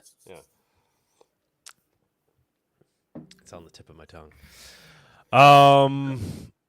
Tony, take it away. Yes, anybody knows in the. Oh, we got a tip here. Kevin tip 25 cents. Somebody was developing Monero OS, which could boot off of a USB stick and start mining on any computer in inactive hours, as only the CPU is required for the mining. That's cool. That's cool. Interesting. Oh, Townforge. Yeah, somebody Townforge, just Eagle just said okay. Townforge. Yeah. So what the hell is Townforge? Like I've heard about it for years now. Is it like how easy it is to get that like up and running? It looks cool. That's all I'm gonna say for now. Like, I'm do on I the gotta be like a website right now. Linux guy to get it going, or is it like I could just get it, throw it up here on my freaking PC? I don't know. Maybe we should present Sure. it next. Yeah. You know, it's like that'll be the main Yeah, that'd be cool. play on live. We can have And it's like, is like Monero integrated into it? Like you're getting Monero as points in the game or some shit? It's only running on a test net. Yeah, I guess is what it says. So it says on the website, mine new blocks in the blockchain to earn Town Forge gold and to conduct transactions in a Monero-derived blockchain. Oh, yeah, right. So it's like own blockchain. Interesting. We should do like a Monerotopia gaming Let's Play series. I could get It's them at Monerotopia. Monero derived. That's the key there. It's Monero derived blockchain, not actually on Monero. Yep. But go ahead and take it away, Tony. Take it away. Yeah, guys. So welcome to the new section. The first thing we're gonna show the Peter Schiff video. So let's play it. What? It. If I I want want to to show you. if I want to send somebody my Bitcoin who's in Australia to make a payment right now, I can't just do that with my 12 words in my head, right? I gotta use one of these wallets. I gotta be able to use the network to process these payments. So it's and if you want a token that's less confiscatable, I would say use Monero, right? Because it's got a lot more privacy features than Bitcoin, so that there's fewer regulators that can see what you're doing.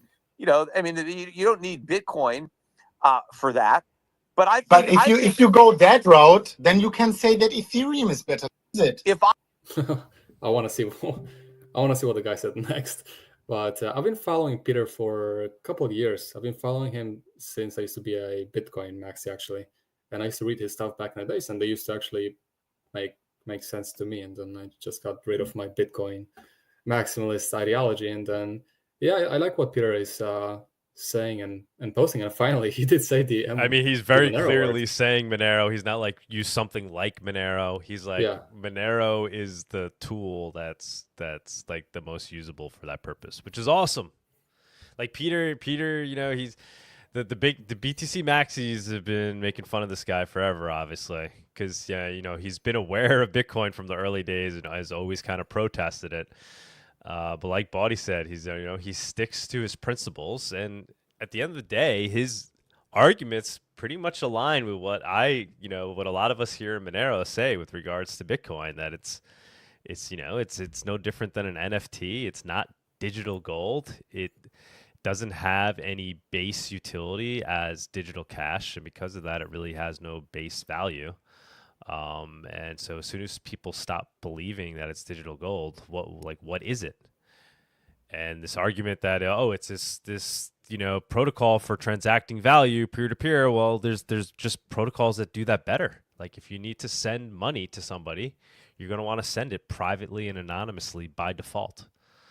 And Peter, it's beautiful to see that he's aware of that, and that his audience, is different than the Monero audience. So that's not, he's going to be getting the word out to his people. There's, he's a lot of gold bugs that follow him. Maybe they've been reluctant to get into crypto up until this point, but they hear things like that. They might be like, huh, okay, I'll check that out.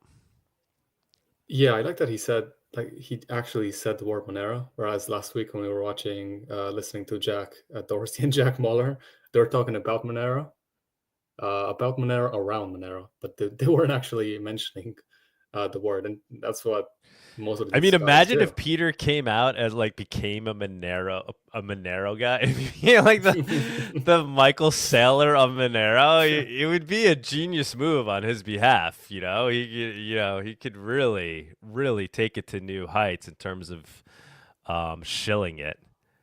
It would just be, and it would be the ultimate troll against Bitcoiners. They would just be so angry. It would be really funny to watch and witness. I doubt that will happen, but maybe to some small degree. I don't know. I mean, he did miss Bitcoin. He basically missed crypto, and he can justify this, right? This aligns with his principles. He could say, you know, I'm not being a hypocrite. It's not like, you know, I finally realized something. He's like, no, I've always said that I do see it being valuable for these purposes. I just didn't think Bitcoin provided those services, and I think Monero does. Yeah. And now I see it gaining network effect. So I'm going to start obtaining some Monero in addition to gold. Who knows? Would be epic though. That would be epic. And he's quite a logical person. So that's why he's been resisting Bitcoin, and he's standing by what he thinks, because it just makes sense. Just watching the Bitcoiners like cry about it. It's so worth it. Peter, please do it. We could get him to like put up a donation address. I'm sure we could, you know, send him some Monero tips to get him started. He should accept. Does he? Because he sells gold, right? Does he accept? I think he accepts crypto. He should maybe more clear. He should like more clearly accept Monero directly for gold. That'd be very cool. If he would come on Monero Talk or Monerotopia, and that'll be awesome. Yeah, that'd be amazing. I think we could get him. I jumped in that space because I saw it going on. Somebody like tweeted out. Peter Schiff just mentioned Monero, so I jumped in that space that day. And I raised my hand. I was trying to get on as a speaker, and like he wrapped it up. Like I think I was pretty close to getting up there. But it would have been cool to finally talk to him about it. But I mean, we heard him say what, you know, the most important part, that he understands crypto. He sees it's, you know, the most interesting aspect of crypto is being able to use it as digital cash. And if you're going to do that, you might as well use Monero. So he has arrived. I feel like the other guys had a private chat, and they saw you coming in, and they said, all right, guys, close it. We can't let this guy in. We can't like dog. Like, get him out of here. Get him out of here. Close it down. Shut it down. We have Fairly Reasonable Investor on YouTube. Did Rogan talk about it already? That's my next prediction. I can't remember if I don't think video Rogan has on said him. the M word yet. I don't think so. Yeah, I don't think so. I think we had I don't know. Yeah, I don't know. Yeah, maybe. I don't know. But Rogan didn't mention it, but this Turkish movie did. So let's watch this 18-second video. They kind of mentioned Monero at the end, but essentially Monero was mentioned in a Turkish movie. They stole 11,000 Bitcoin by now. It's not possible for them to sell it, all of it, without getting caught. It's possible they convert all Bitcoins to Monero. So let's watch this. And by the way, there's no likes on YouTube, guys. So it does help a lot if you guys give us a like on YouTube. Yeah, a like, share, that helps the show. Bizim müşterilerin anahtarlarını topluyorlar. Sadece bizim. Küçük cüzdanları yapıyorlar. Şu ana kadar 10 bin Bitcoin toplamışlar. Neco, bu 113 milyon dolar. Bu kadar parayı yakalanmadan bozdurmaları mümkün değil. Bitcoin'leri Monero'ya çevirirlerse mümkün. Okay, that's the moment, guys. Bitcoin'leri Monero'ya çevirirlerse mümkün. Yeah, there's no subtitles, but just a quick mention of Monero right there. But yeah, that's awesome. I mean, they really should have posted it with subtitles. That would have been. Yeah, I know. That's funny. Though. It's it's not great that it's being portrayed as this thing to escape, law and wash. Well, it is great. But, I mean, it's becoming. It's known as the tool for digital cash, right? So it's like that's the meme that Monero is winning the network effect for owning that meme. Yeah, that's what I was gonna say. So, but yeah, however, like you said, like it's gaining recognition, and it's gaining, it's being known now that it's private and that Bitcoin isn't. So yeah. Then Stock Confidence 391 wrote on Reddit, Coinbase XMR comeback request. No, he said maybe now that Trump is at the White House, it's time to request some famous exchanges to bring back Monero officially. How could we do this? Any ideas? I think right now is the moment to fight. No, it's actually quite the opposite. That people in the comments said, hell no. Monero is showing real strength despite all the listings. Monero doesn't need Coinbase. Yeah, we don't need Coinbase. We don't need Binance. We don't need any of these centralized exchanges, and we can do just fine without them. So yeah, I don't want it back on any CEXs, and I don't think it's going to happen regardless. So, I mean, I've been out there making the opposite argument, really pushing it. I don't know if you noticed, Tony. I even put out did a you? tweet this week.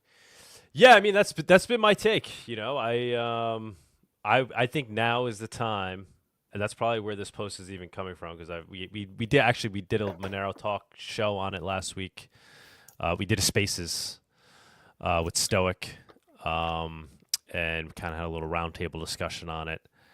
I am actively trying to pursue getting Monero listed on a centralized exchange in New York. Currently, to this day, there's no way for New Yorkers to obtain Monero on a centralized exchange. It's like the only state in the U.S. And it's been that way because of the Bit license, which was put in place in like 2015. Monero's never been listed on any New York exchanges like Coinbase or Gemini. It is listed on Kraken, but Kraken has purposely avoided offering services to New Yorkers because of the Bit license. They don't want to participate. So I do think now is the time. While I agree with you, Tony, like we don't need it, right? All these reasons, it allows us to flourish outside of, without being tethered to the fiat surveillance system, right? We're building these decentralized exchanges. It's forcing us to live outside of their system. Agree with that 1000%, and that is ultimately the way. But I do think there are positive attributes to allowing more people to access Monero, and I do think it is the best coin of any. If you have to buy anything on a central, ideally you buy your crypto by earning it, KYC free. You sell something for it, you provide a service for it, perhaps you mine it, you use cash to obtain it directly. Those are the most ideal ways to obtain it. Any crypto, most particularly Monero. But if you're some noob and you're on a centralized exchange, and that's where most people are at, that's the level they're at in crypto, if they're in crypto at all, is they're like on Coinbase. The best thing for them to do as a noob is to obtain Monero and pull that off the exchange. And that's how they should be getting into crypto, because at least now they've got into crypto the most anonymous and private way possible, even with KYC, right? So like all that's known is that, some person purchased some amount of Monero and then they pulled it off an exchange, and it's like they went out into, a dark, a black hole at that point, right? They're no longer on the radar, and now they're in crypto land with their Monero, and then at that point they can go and obtain whatever crap coins they want to obtain. They can go trade, they could do whatever they want, and then move it back into Monero. And if they want to port back onto a central exchange, come back with their Monero, and there's no history. It's like they're bringing their cash back to the bank. So that's kind of that's been my viewpoint, and mostly because I think it just gives more people access to Monero. It gets it in the hands of more people, which makes Monero stronger. The more people that use it, the more people that have access to it, the more unstoppable it becomes. Yes, I do like your take, and and especially because, so like you said, and like I said, we don't need it on these exchanges, but like if it is on these exchanges, like you said, so many people are using Coinbase. Every single person that I ask, where do you have your crypto? Coinbase. Everybody, or where do you trade stocks? Robinhood. Everybody's on these centralized exchanges, and not many people care of the things that we do. And it will be nice to have Monero back in then, because it would also be just there and recognized, and they can actually see it. Because right now, it's not listed, and they have to purposely look into it in order to find Monero. So, there's no easy way for a noob to obtain it. They have to go onto Coinbase, buy Litecoin first, like pull it off, instant exchange it into Monero, on a like Cake wallet, for example. There's no way for them to just through their bank account, connect it to an account, obtain Monero.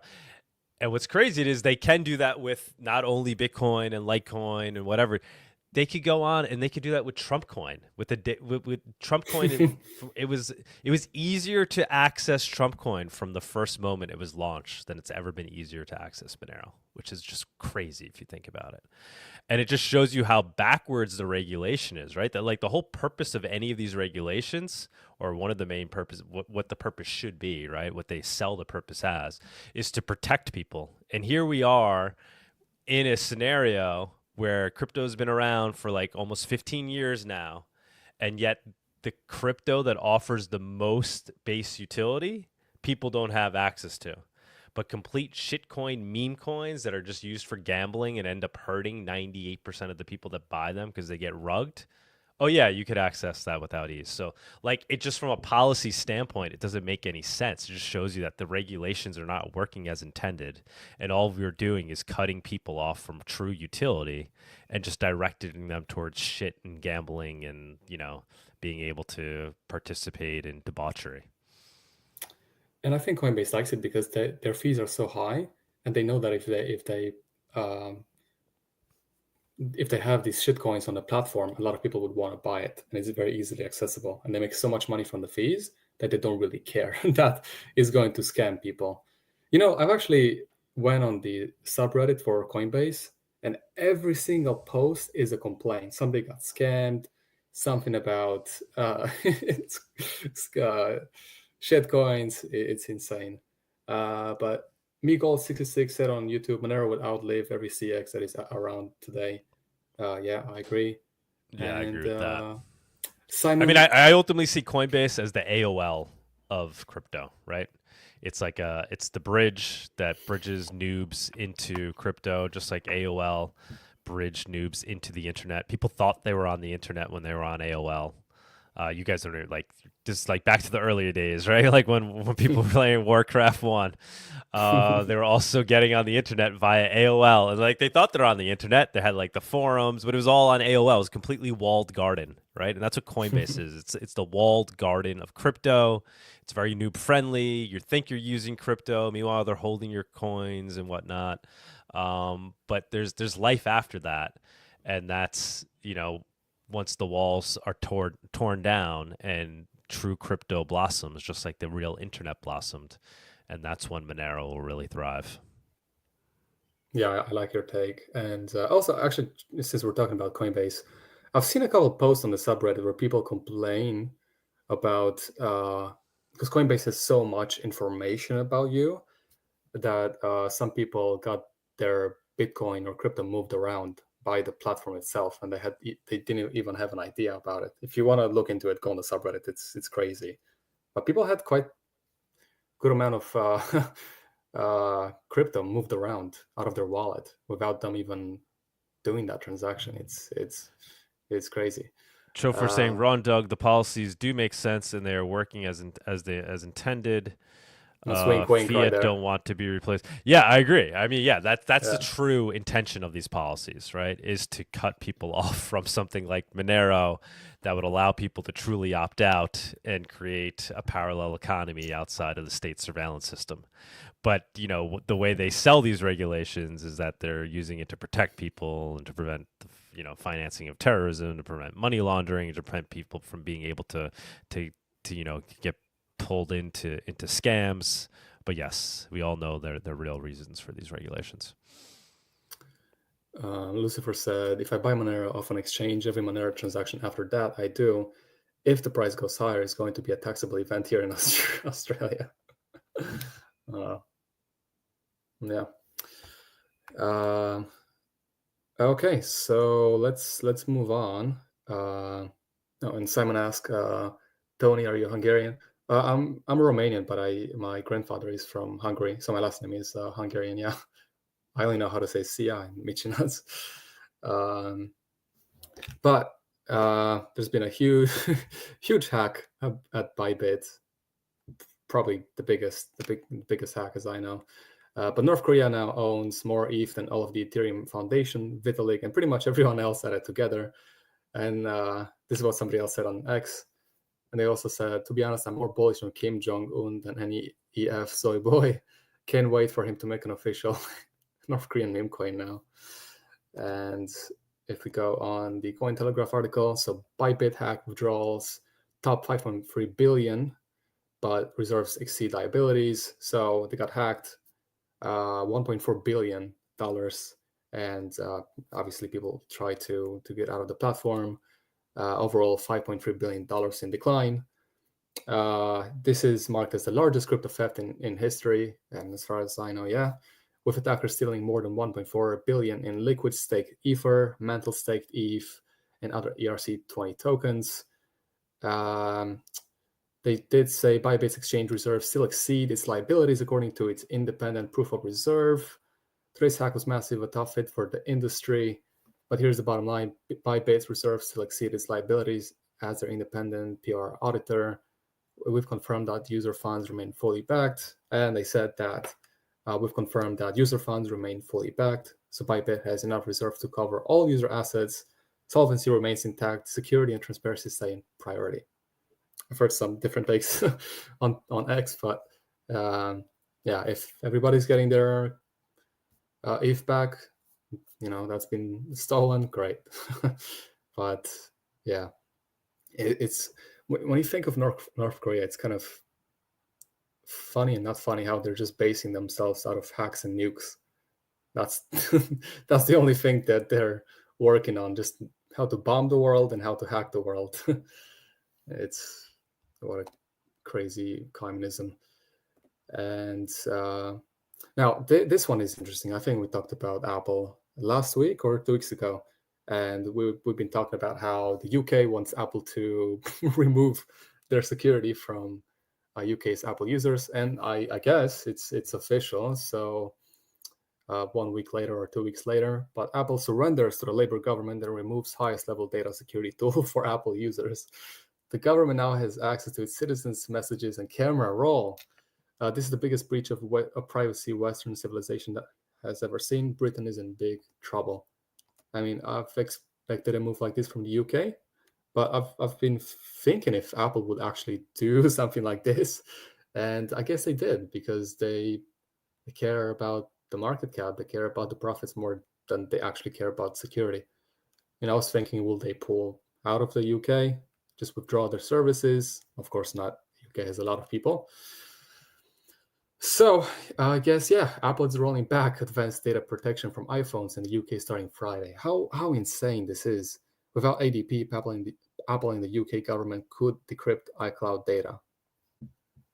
And I'm not sure. I don't think this would be in the news in the UK, so I'm not sure how many English people would be aware of this, and then I don't know how many would actually care about it. But yeah, just the UK and the police and how they're just looking for every piece of evidence to imprison you. Like if you make a remark about the government or something that they don't like. We talked about this in the past. So yeah, I guess now they're gonna go in your iCloud. Oh, there's a anti-governmental image. Okay, let's go after this guy. I guess with AI, they can do that way more easily. But yeah, they've actually done it. That's insane. Yeah, it's crazy. I think Apple actually had some power, if they really wanted to flex on, if they actually cared about like guaranteeing this feature to their customers, but it's clear that Apple doesn't. Yep. So they're like, we're just not gonna. It doesn't ultimately benefit us to fight on this, so we're not going to. Because realistically, there probably wasn't that many people that used it because it was opt-in. But realistically, from my own viewpoint, I'm like, well, if Apple really wanted to, like what's the UK government going to do? Are they going to ban Apple services? Well, that's like, I mean, how many people use Apple services in the UK and use iPhones and need iMessage? Like that would cause a massive havoc. So realistically, I don't think there's much the UK government could do. It's not like the United States is telling Apple, hey, you can't have this anymore. It's the UK. They're not, they're not as big of a dog as the not even close as the United States. And I feel like they could, if they really wanted to, they could flex some power, be like, we're just not going to. It's like either remove our services, block our services via DNS or not. But Apple doesn't want to do that because it's money. So that's what I thought. That's exactly what I was thinking. Like if Apple says no, like we're not going to do this, what is the UK going to do? But The iPhone maker said, as we have said many times before, we have never built a backdoor, blah, blah, or master key, blah, blah, to any of our products or services, and we never will. Then what is this? You just allowed the UK to just spy on people. Neil stepped to $1.22. Oh no, how can a for-profit company take away my privacy? I thought Apple had my back on the privacy side. It's just that they got more money from UK government's request than from actually harvesting misled users' personal data. Privacy. That's iPhone. Yeah. I have one. I'm a iPhone regard. I have one, unfortunately. It's yeah. Then maybe I'll switch one day. I don't know. It's just that the ecosystem is so, because you got the iPad, you just gotta break out of it. It's that walled garden, man. It's comfy if you're in. It is. They just lock you in, like, all like decade of having it, all my pictures, everything. But God, I hate what they're doing. Galaxy, iPhone users, BTFO, Galaxy with Graphene OS. Yeah. Okay, so let's move on, guys. Let's see what we have. SEC withdraws its appeal in case of a crypto broker dealer rules that would have given the agency jurisdiction over decentralized crypto protocols. So SEC withdraws its appeal. Somebody said in the comments, the only decentralized crypto is Bitcoin. No CEO, no pre-mine. Yeah, it's very decentralized.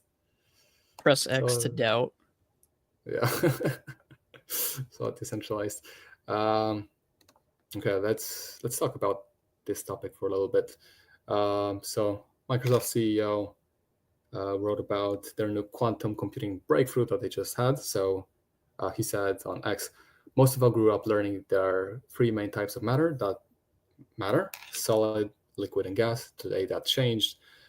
After nearly 20-year pursuit, we've created an entirely new state of matter unlocked by a new class of materials, topoconductors, that enable a fundamental leap in computing. It powers Majorana 1.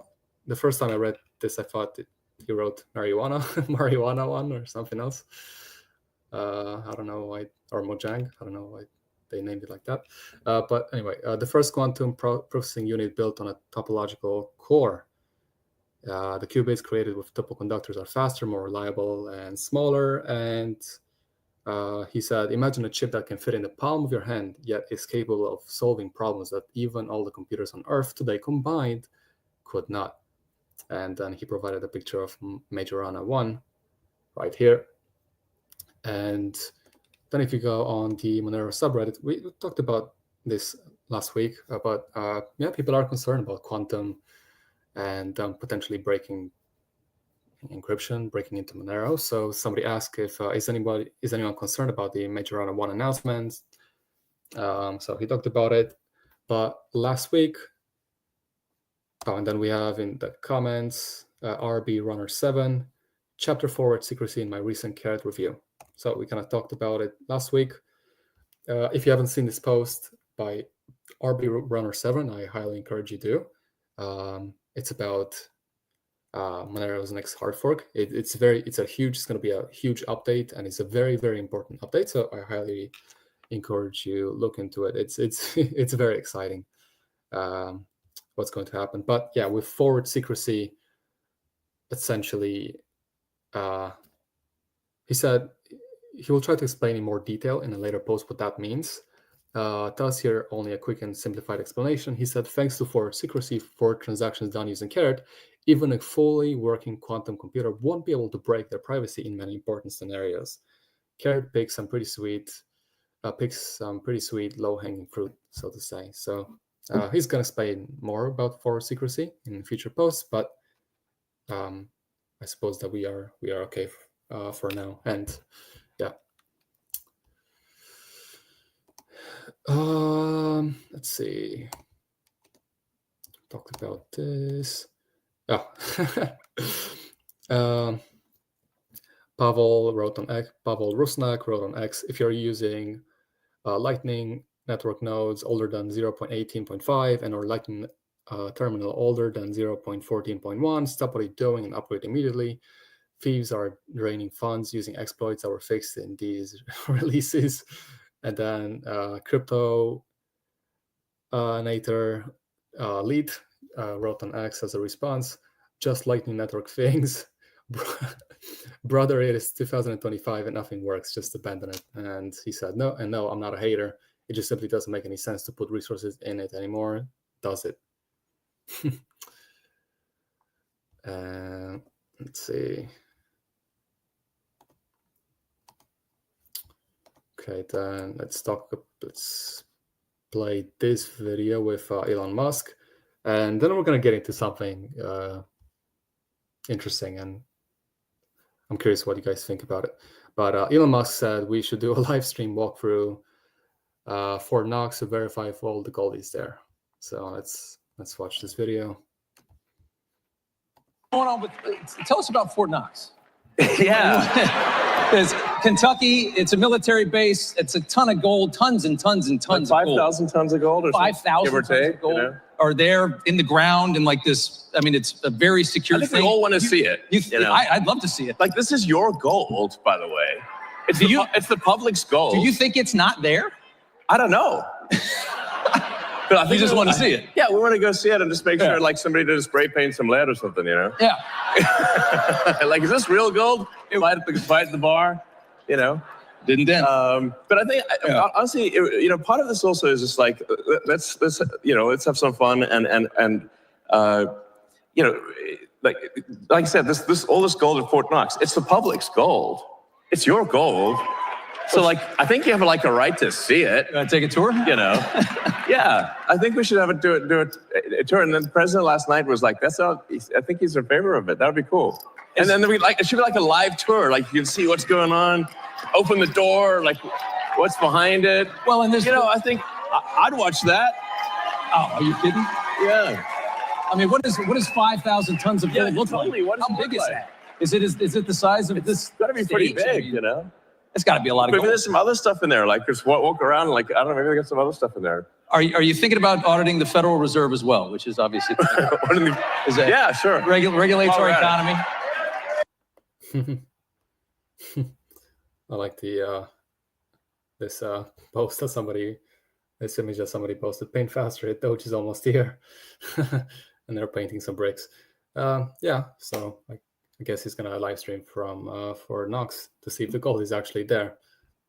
I'm not sure. I mean, I'm not a big fan of Elon having so much power within the government so fast. I feel like we have 2 prime ministers in the United States. But anyway, let's go.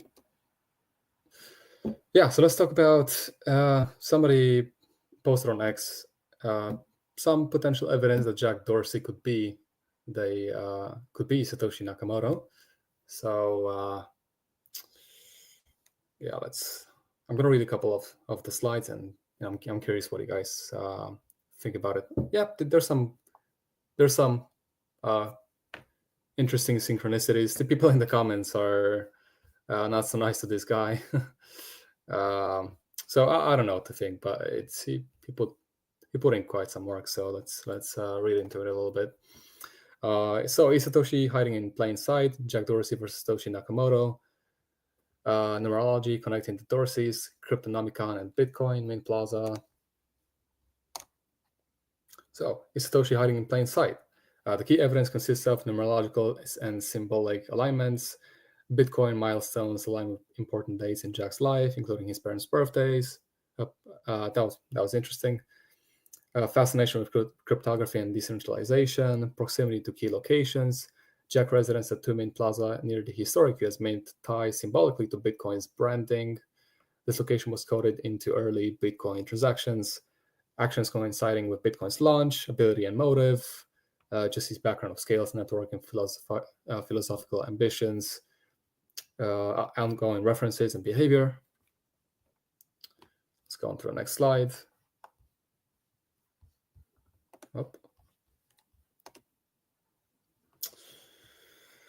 Okay, so I'm not going to read all of them, but just a couple of them. 1991, at 15 years old, Jack joins Mira Digital Publishing Company, going on to lead a team of programmers in their 30s.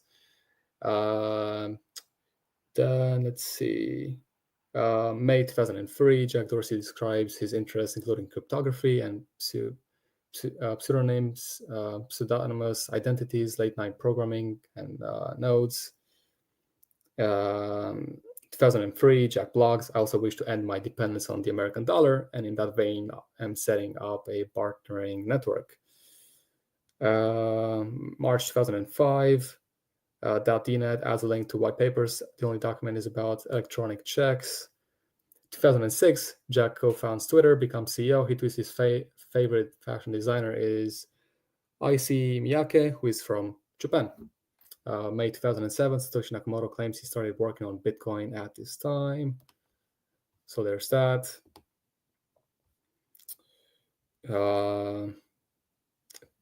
January 16, 2008, Twitter launches its Japan service. Jack tweets, returning Japanese. 2008, Dorsey's forced out from CEO due to spending too much time on hobbies outside of Twitter. October 5th, 2008, Satoshi registers an account on SourceForge under name Nakamoto2. Nakamoto was taken. December... so he's forced out. October 30th, 2008, Jack removes his personal blog on goo.st the day before Bitcoin white paper is distributed. October 31st, 2008, an individual group using the pseudonym Satoshi Nakamoto released the white paper Bitcoin, a peer-to-peer electronic cash system. So lots of these synchronicities, which let's see. This one was interesting. January 9, 2009, Jack attends an award show in San Francisco.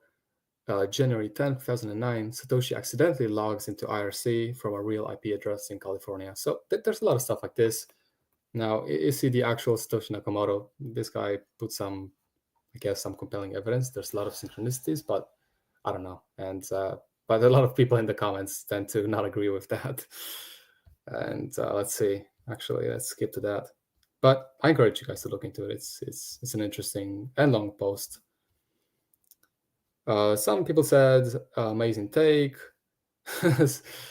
One guy said, in the spirit of the cyberpunks, my professional advice is that you shut the fuck up.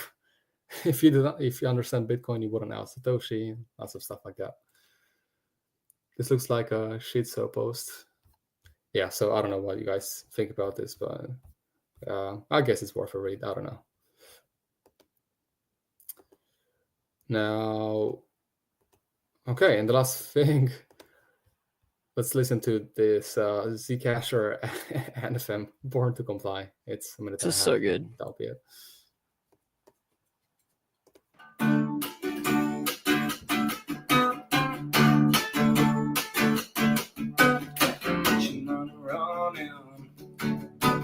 Get out on the exchange, looking for Satoshis, and approval for all my trades.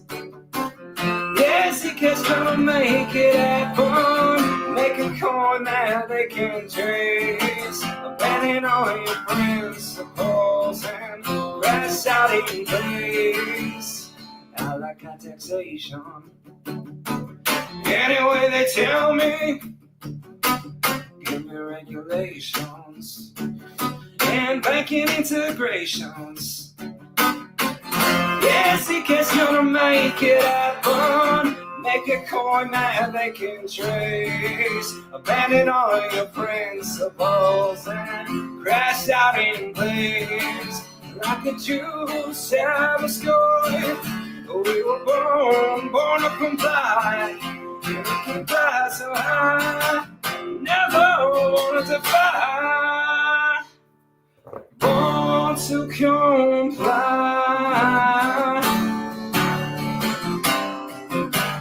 born to comply.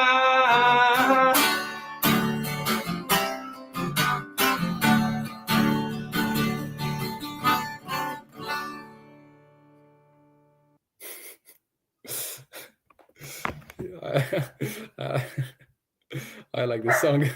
Yeah, so he's burn the got gold skills. fire. He's got talent, man. We Yeah, got to he's get good. him. I think I tweeted at him asking him he's got to perform live at Monerotopia. Maybe we get him. Maybe we get him to come to Porkfest.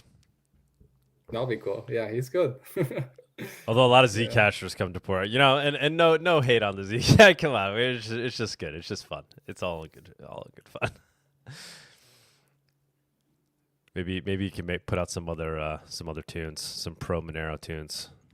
That one's pretty damn good though. Yeah, that one's good. Yeah. He's got skills. But yeah, guys, so this was it for this week. We had quite some good stuff to talk about. And just don't forget to like and share on YouTube. There's 0 likes. I'm going to actually give one right now. So there's one. Hopefully there's going to be more. And I'll see you guys next week. Awesome. Thank you, Tony. Hey, Tony, great job as always, man. Thank you so much. Thank you, guys. Thank you. All right, we're moving along more swiftly than usual, right? We're at 1 o'clock here, but the way things go in Monerotopia, we're not across the finish line yet.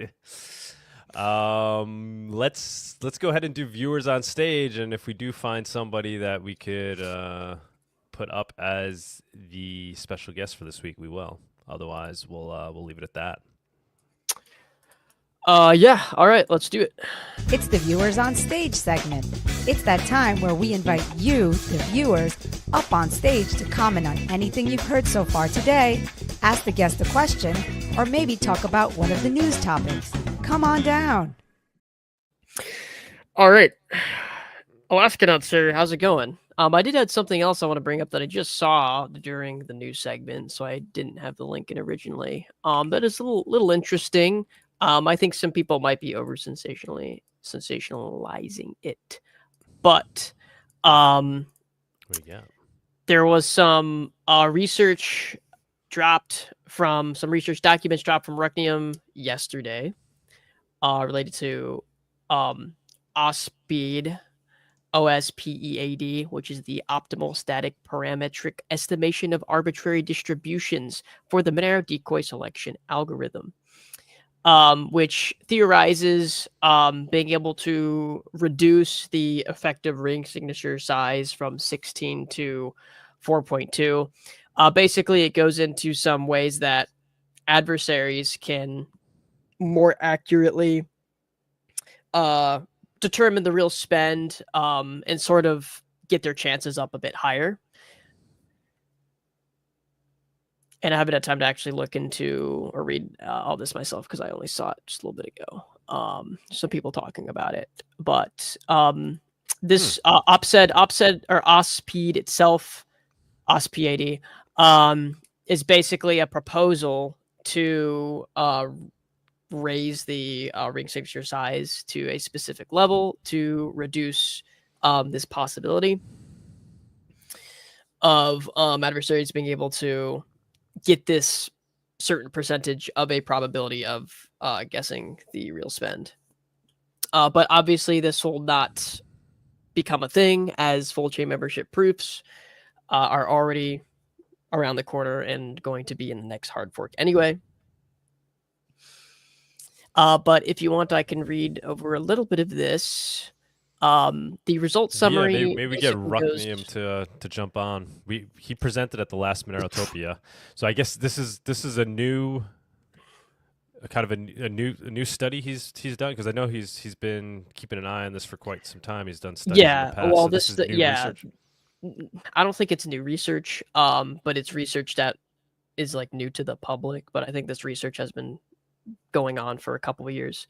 But essentially the result summary is at current Monero ring size of 16, the theoretical minimum attack success through completely random guessing would be 1 out of 16 or 6.25%. According to preliminary estimates, an adversary could take advantage of the divergence between the real spend age distribution and the status quo decay distribution to achieve an attack success probability of 23.5% on average since the August 2022 hard fork. That was when ring signature size was raise from 11 to 16. This corresponds to an effective ring size of 4.2. The attack success probability prior to August 2022 may be higher, but this was not measured due to time constraints. The OSP EAD techniques suggest a new decoy distribution, which would reduce the average attack success probability to 7.6%, corresponding to an effective ring size of 13.2. So not necessarily adding more decoys, but a different decoy selection algorithm that would reduce the probability of guessing the true spend. Yeah, I think you're right about that. Right. Yeah, Yep. So, but so that obviously that becomes moot with full chain membership proofs. Yep, that becomes moot. There's no point in like this was a proposal that came in a couple years ago, but the timeline has changed since then. Right. So at this point, there's really no point in implementing something like this. But I mean, yeah, it's not ideal that adversaries could, Wait, here, where does he say? He says Monero's next hard fork is expected to deploy full chain membership proofs, which will eliminate the on-chain ring signature privacy model. However, in certain situations, decoy-based privacy will still be used to provide protection to users' wallets from a potentially malicious spying remote node. Therefore, the OPSED-derived decoy distribution can be used in those circumstances. So he's saying, so there's still, validity in wanting to make these changes and change, I guess, the decoy selection algorithm.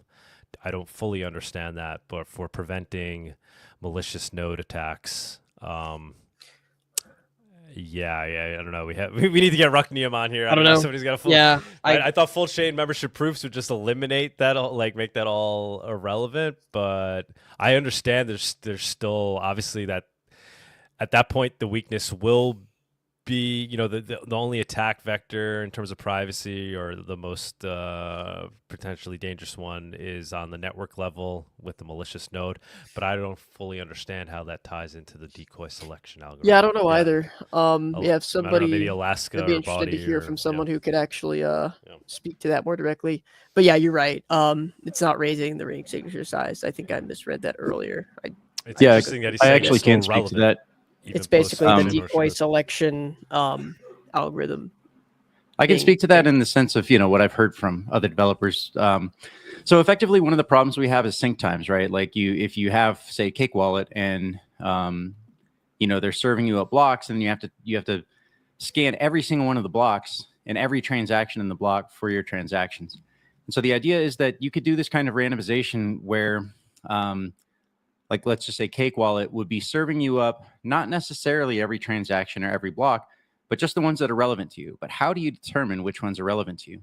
So what you're doing is you're kind of like fuzzing the situation, where it's like it ends up acting a lot like a ring signature, where it's like some of these, that some of the data, some of the transactions or blocks that you're sending to the user are relevant to them, but you don't know which ones, right? So you might say, okay, 1 out of every 16 transactions is actually relevant to the user that we're serving up data. And that way you don't have to serve them the entire transaction history to sync your wallet, to sync your remote wallet, your Cake Wallet.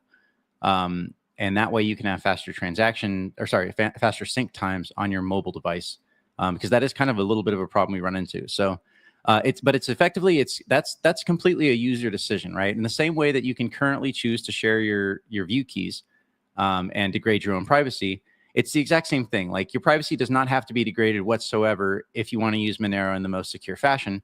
But if you want some of that convenience after full chain membership proofs, they're developing systems right now that you could sacrifice a little bit of that privacy in the same way that you kind of have like this ring signature model, and you can do that to some specific entity that's running your node for you, for example, Cake Wallet. But anyone could run a node that does something similar. So in a lot of ways, it's even stronger than it would be. I think it could be stronger than ring signatures, because you're sort of trusting like individual entities. You're not trusting, but you're sort of opening yourself up to individual entities, but it's not like this on-chain thing where everybody knows all of the 16 decoys that were used, right? Like it would only be that entity. And hypothetically, if they were nefarious, they might be sharing with chain analysis, et cetera. But that's like, if I understand correctly, that's using what's going on. That's using the decoy selection algorithm. That's what It's I'm. It's not exactly using the decoy selection algorithm, but it's using something very similar, right? It's using a similar kind of methodology. It's like the block selection algorithm. Kind of. I don't know if they're doing it at a transaction level or a block level. I think it's at the transaction level. That seems like it would make more sense.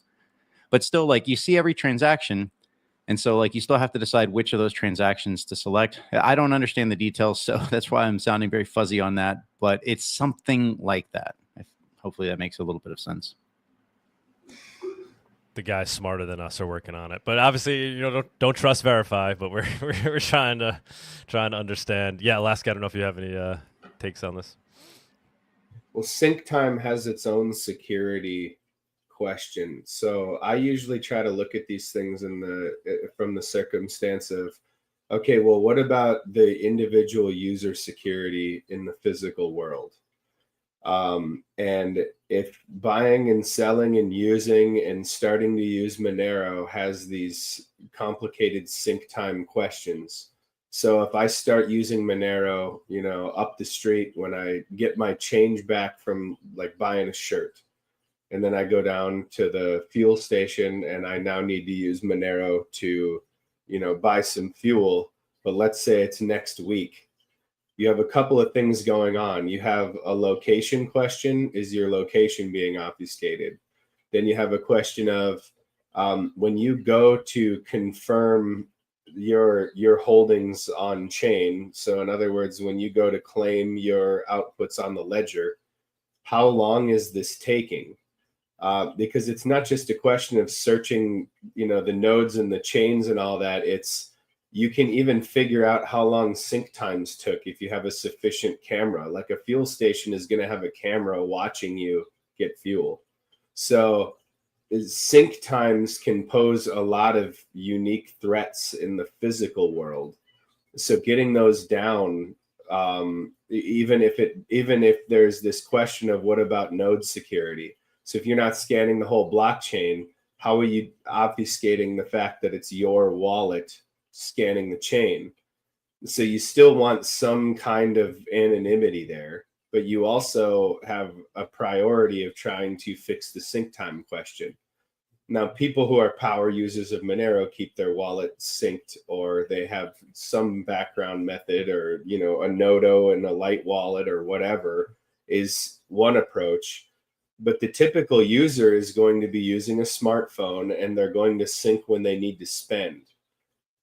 So solving that problem without compromising privacy is a huge question, and using ring signatures to ask the nodes, it checks out. It makes sense where you're compromising very little, but you're gaining a lot in the real world. And people who don't need that don't have to worry about it. But people who do need that, you always want the most noob friendly interaction for maximum privacy when it comes to adoption. So it makes sense. And this research, it's not a waste of time, because you're always looking for the next hole in security and threat models. And it appears to me that they have a pretty good solution for getting your outputs off chain without revealing to a node exactly who you are, by replicating the ring signature model, but using one that's better at protecting your privacy. And you really wouldn't have to worry about something like quantum computing with that, so far as I know, because it's a private discussion between your wallet and the node. But then the question becomes, okay, what if it's a nefarious node and you haven't figured it out yet? What if the node would theoretically have been trustworthy, but it's been compromised somehow? What if that node fell into nefarious hands? So what are you trying to do to prevent that data from bleeding out into an adversary? I had a question for Bawdy. The Peter Schiff thing got me back on this question that I've had for quite some time. So a lot of people in the Monero community have effectively pegged Monero to gold by buying and selling gold backs, buying and selling gold coins. Gold and silver has become an on-off ramp for Monero for a lot of people. And one of the things I was thinking was, okay, imagine a situation where you have mass adoption of gold and Monero. Now, it would probably be gold first because maybe fiat currencies are losing their stability and the world just wants more gold.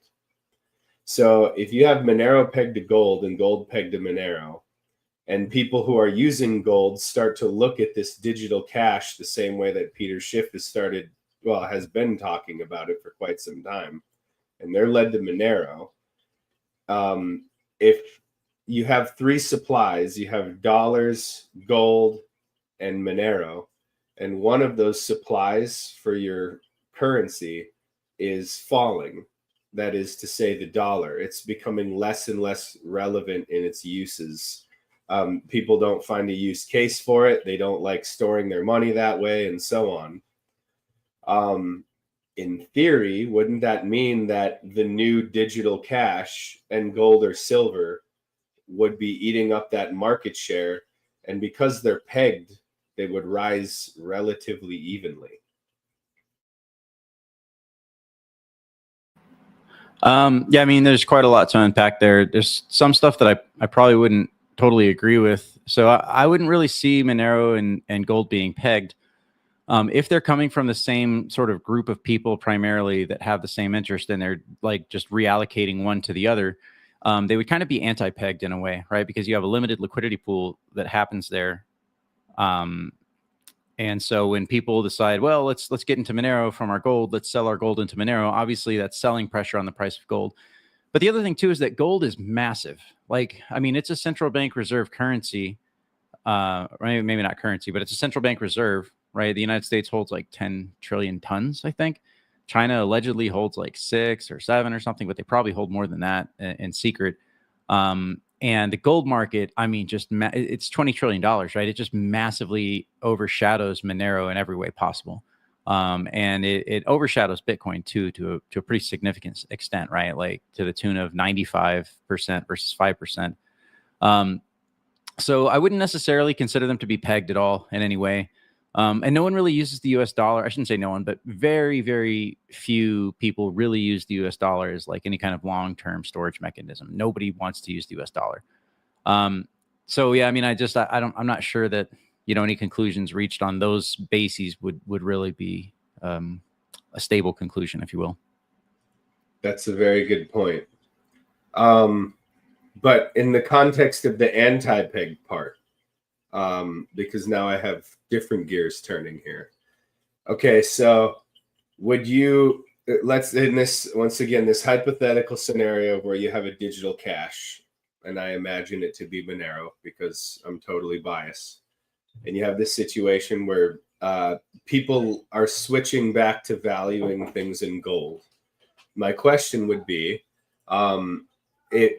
if in that anti-peg, would that become like somewhat of a pressure release valve where if people are saving their gold and silver and the price is going up and up and up and the value of saving it is slowly, like the bubble mentality, right? It's going up and people now want to spend it because it can buy more assets.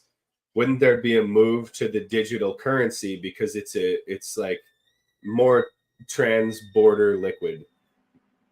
Yeah, I think there is something to be said for that. If, as you see, hypothetically, if gold just continues this run, perhaps well beyond what, I'm even currently expecting on sort of the midterm price action, right? We talked today, like maybe like 3,500, could be a stopping point. Let's just suppose gold runs to like 10,000. And it leaves other assets in the dust, right? Like, so it continues moving well beyond the S&P 500 and NASDAQ and starts to become a larger percentage as in your hypothetical scenario. That would definitely be bullish for crypto in general and Monero specifically as well. For obviously for the reasons that a lot of these gold bugs are starting to, and I've seen it like before Peter Schiff, I've seen other gold bugs be like, the only project they really respect or kind of tip their hat to is Monero for the obvious reasons that we already know. So yeah, big gains in gold prices and market cap could definitely spill over into Monero's market cap, especially as it seems like finally, a smidge of rationality appears to be coming for markets, at least in that context. I have some anecdotal stuff that I thought maybe somebody might find useful who's the listening audience. For those of you who don't know, I do a lot with trying to get businesses to adopt goldbacks, and I do a lot to get individuals to adopt Monero in my area, which is obviously Alaska. But I mean, I talk to people all over the world to help them, you know, if I met them at Monerotopia and we onboarded them down there and they can call me and get help or whatever a few times just this last week. And there's something really interesting that I've noticed, which is people who have always been gold bugs are starting to become very interested in specifically Monero.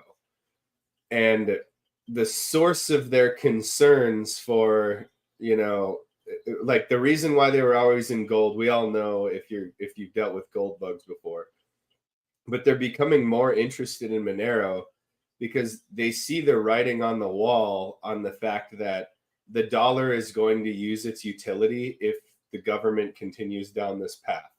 Like last week, we covered the Reason article and stuff about how the government no longer thinks that you have property rights for dollars.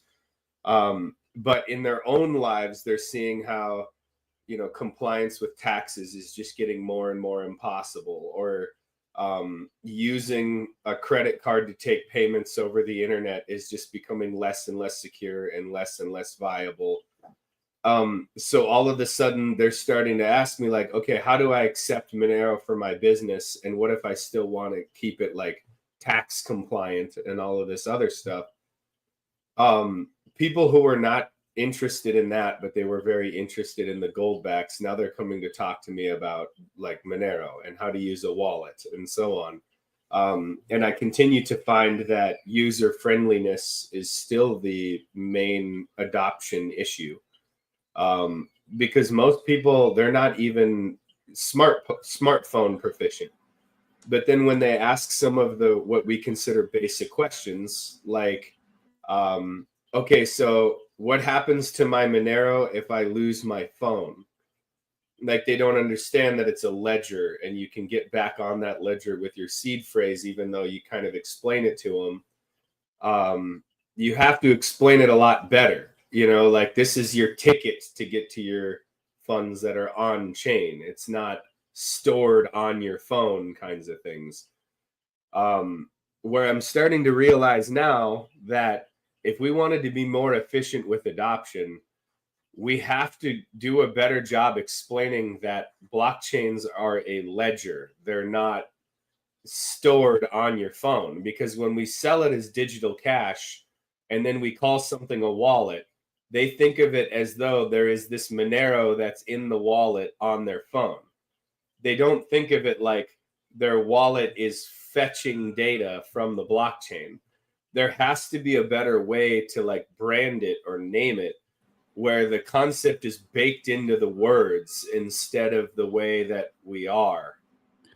I don't think there's any way to change the words themselves. Like, these are descriptive words and they actually mean specific things, but people don't understand them. And as much as I hate analogies when you're at the engineering level or at a technical level, they really start to break down. The best analogy I think that you can do for plebs is to use the bank account analogy or use the PayPal account analogy. They're familiar with PayPal. They're familiar with banks. You just say, listen, instead of a single corporation storing who has what, you just have a global ledger and a lot of people are maintaining it. Like tens of thousands of nodes across the world are all maintaining the exact same ledger account. And just like you have a password for your bank account, you have a password to access your Monero. We call that a private key, but it's really just a password. The only difference is that the bank can restore your access to your funds, but Monero cannot restore your access if you lose your password. So you have to back this up in two separate geographic locations. Write it down on a piece of paper, put one at home in a secure location like a safe, and then leave the other one at your parents' place or, you know, out in the country if you have some extra land. It doesn't matter. Two separate geographic locations that you trust. And I feel like that's really straightforward. Like, that's a 30-second explanation. That's an elevator pitch explanation that they can comprehend. See, I've been out of the banking system for so long that it just dawned on me that is a really good way to explain it. It's not unlike what you're already doing. the idea that instead of a bank maintaining your ledger or PayPal maintaining your ledger, it is the blockchain maintaining your ledger through all of these different computers. That's a good way to do it. Thanks. Yeah, I would even I would reduce as much jargon as possible, get them comfortable with the idea, and then slowly replace those words, right? You're talking about your password. We call it a private key, but your password, don't lose your password, right? These words down is your password.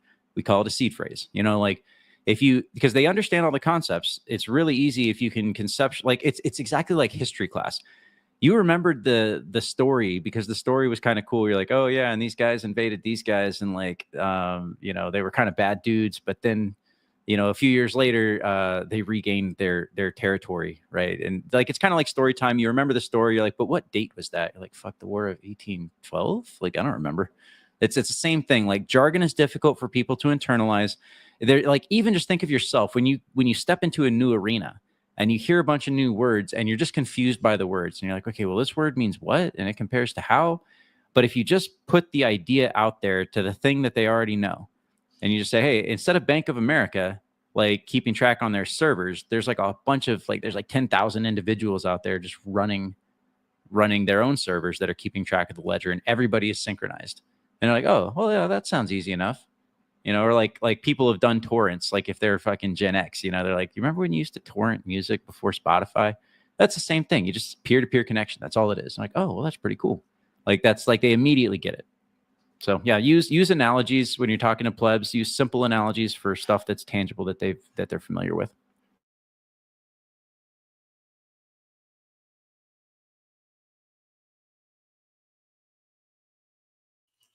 There's so many things coming in my brain about how I could explain this a lot better now. I appreciate that, man. I hope that the audience is getting what I'm getting out of this, because onboarding is becoming a bigger and bigger job every day. If you want to be effective, one of the things I really recommend for being effective in communication, if you're by yourself, stop and verbalize it. Time yourself, put a stopwatch on yourself, and then verbalize it. Record yourself, and then listen to it and be like, okay, was that a reasonably succinct explanation? Could I have pitched that in an elevator? Will my grandma understand this? Or will my mom understand this? And then practice after you've sort of practiced by yourself. And you're like, okay, that was actually a really good explanation. That was not so much jargon. That sounds like something easy to understand, to internalize. My stopwatch, all right, there was 30 seconds right there. Then go tell somebody, right? Tell somebody new, tell somebody, or maybe that's slightly familiar with it. Tell someone that's I'm confused. I don't understand blockchain, right? Go practice a few times and see how it lands. The visual aids on onboarding, every time I've used them, they have just this amazing staying power. A lot of the time, if I meet with somebody to explain them how a wallet works or whatever, because that's part of my pitch is you can reach out to me. I'll make time to explain whatever you're confused about.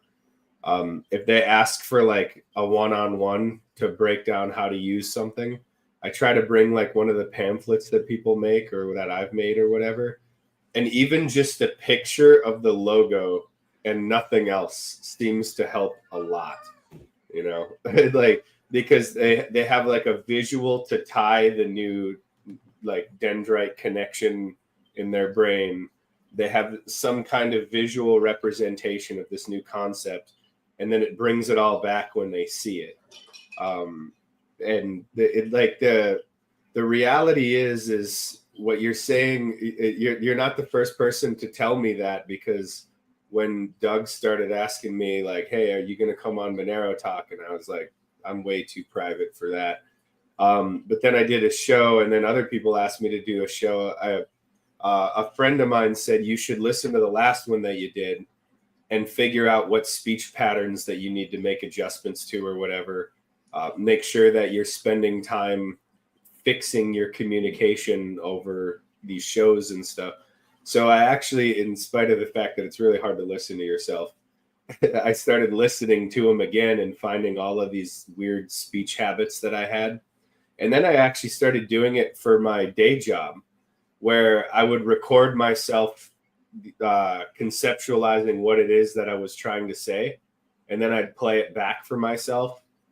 And it works a lot. It shortens interview times. It shortens like long-winded dialogues that I'm notoriously bad for. I've made quite a bit of progress in my communication skills by listening to myself and then trying to fix my little isms. Yeah, it's critical. It's key as a business owner, in any context, and it could be anything. Anytime you're working in a group, effective communication is typically as short as you can, distilling it to its critical components, but no further. If you're in an engineering context, obviously that's, there's going to be a lot more complexity involved. It's going to take longer typically, but hopefully you're also with people that are at your same level so that, you can use jargon dense distillations of that communication. So you really have to understand your audience. We're here on Monerotopia, so we can really get into the nitty gritty in a lot of cases, of the technicalities of what's going on. If you're talking to mom, you really have to completely change your communication presentation. And, presenting on Monerotopia has vastly improved my ability to communicate like that kind of stuff. I try to add a little bit of dramatic flair, to the price report just to make it slightly more entertaining and not like completely droll. Like, and then this asset went up by 10%, and then we drew a line here.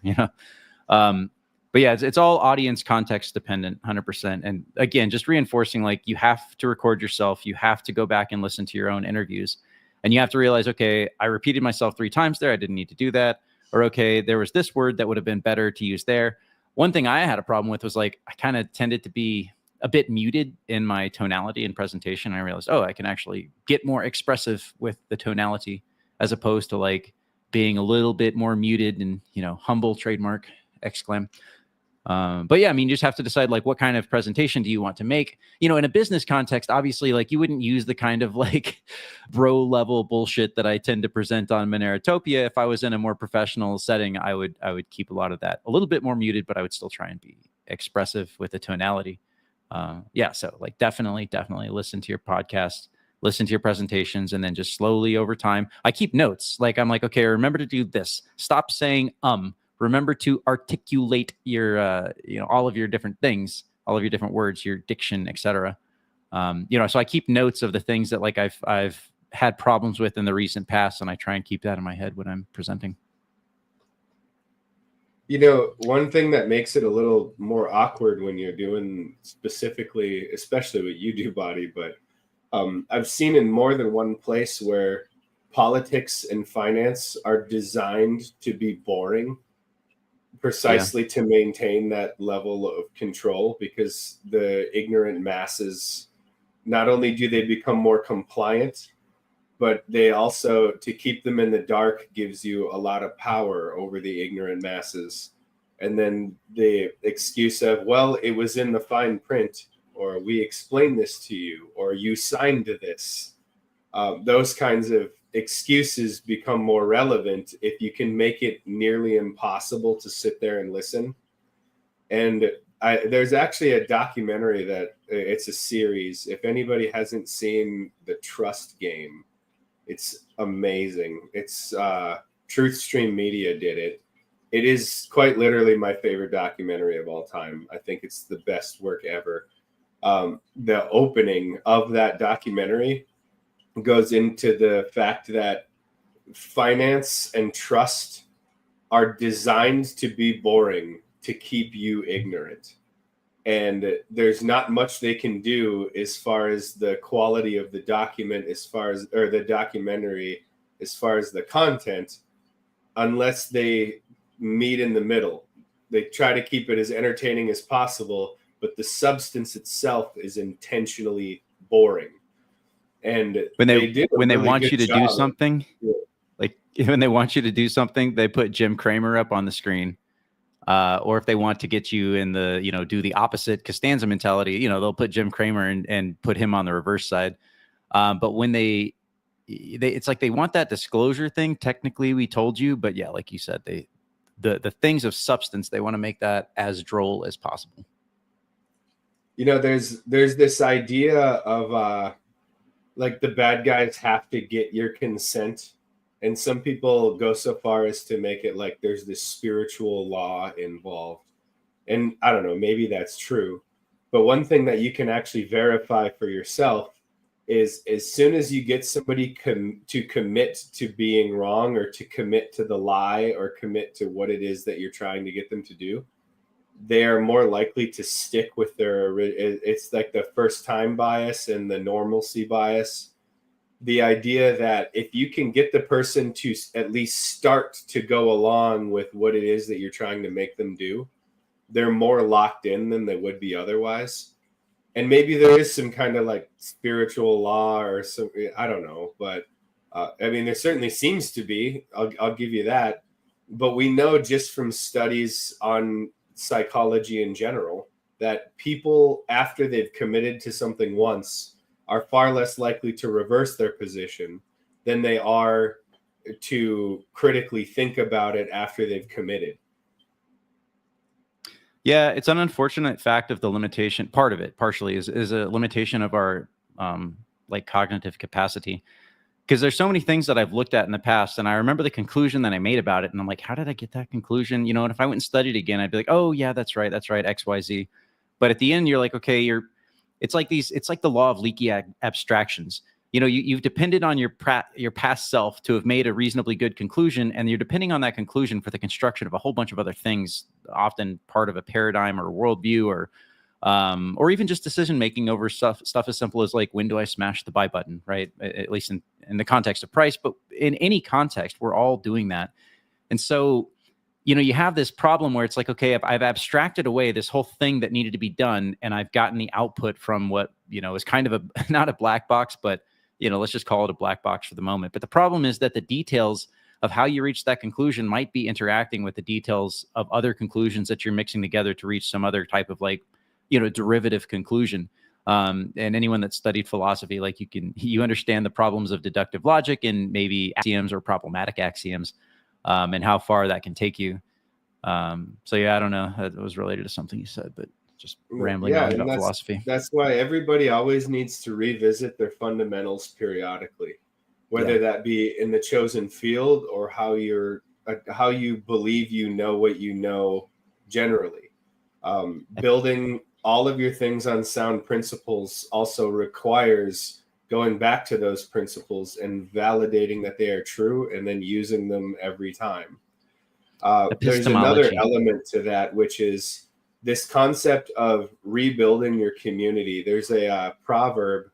I'm totally gonna butcher this. I'm so sorry for any biblical scholars out there, but it says something along the lines of, a wise man surrounds himself with the counsel of many other wise individuals, or yeah, that did not sound like it's supposed to, but it's something like that. I assure you. That's like almost exactly what it is. That's correct. Yeah, it just sounded really cringy when I said it, but I mean, it's like, yeah, put yourself in a smart room and make sure that there's other smart people there, right? Like, yeah, and that's. But it's not just smart. Like, what you're getting at here is a deeper epistemology, right? Epistemology is the study of how do you know the things that you think you know? What kinds of knowledge do you have? Like, what's the level of confidence that you might have over a conclusion?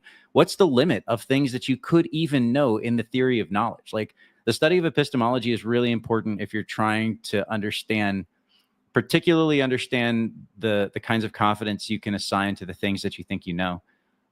It's like it goes even to physics. Like, we end up with epistemological ceilings when we're studying physics, kind of like Heisenberg's uncertainty principle. It's like it's a very colloquial way to say it wrong, but in a way that I think people would understand.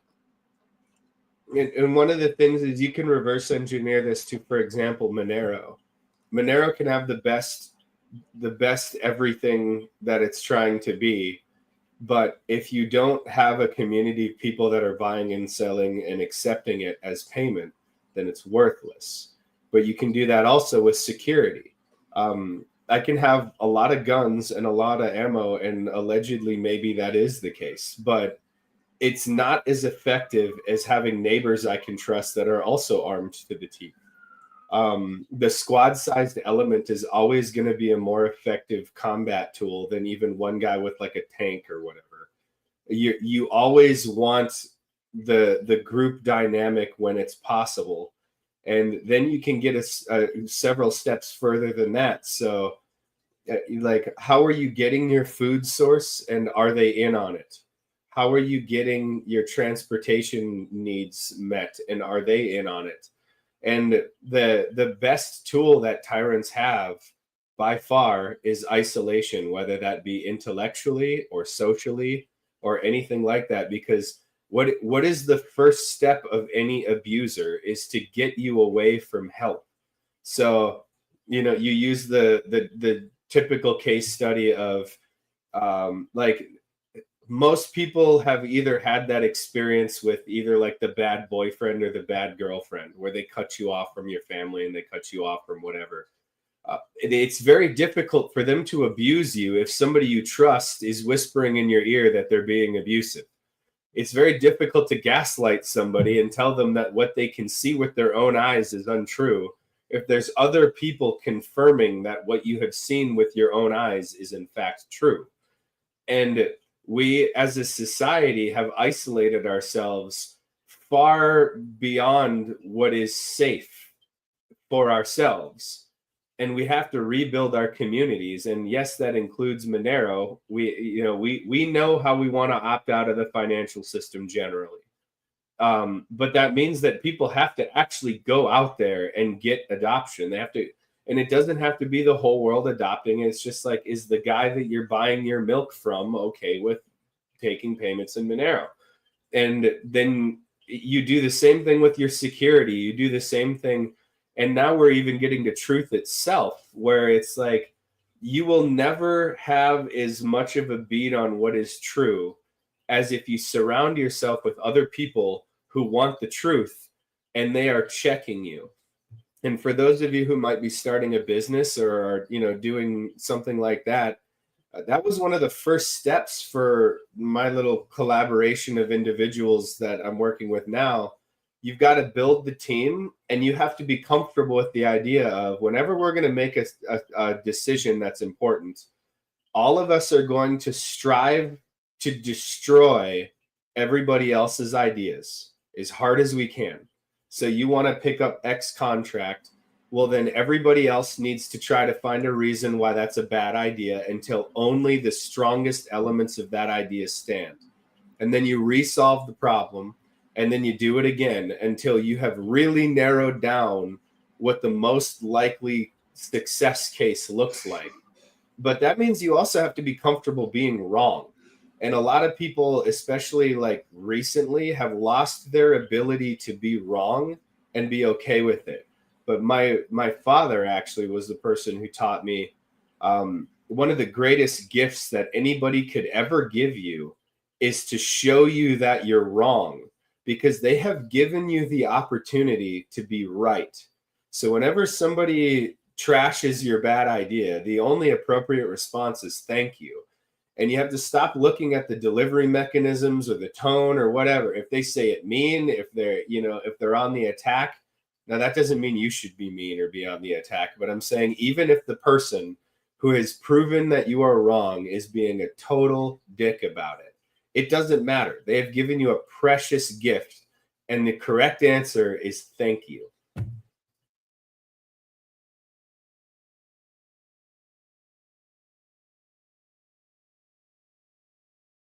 Dramatic pause.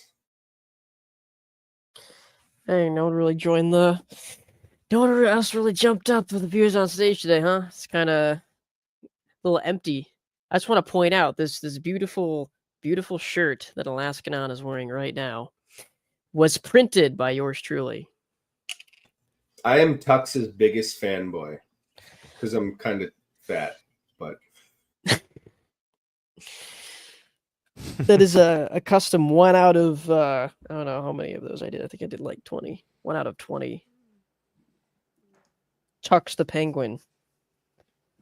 My son probably wears his more than I wear mine. So maybe David is your biggest fanboy. I'm not sure. But yes, there is a fan club.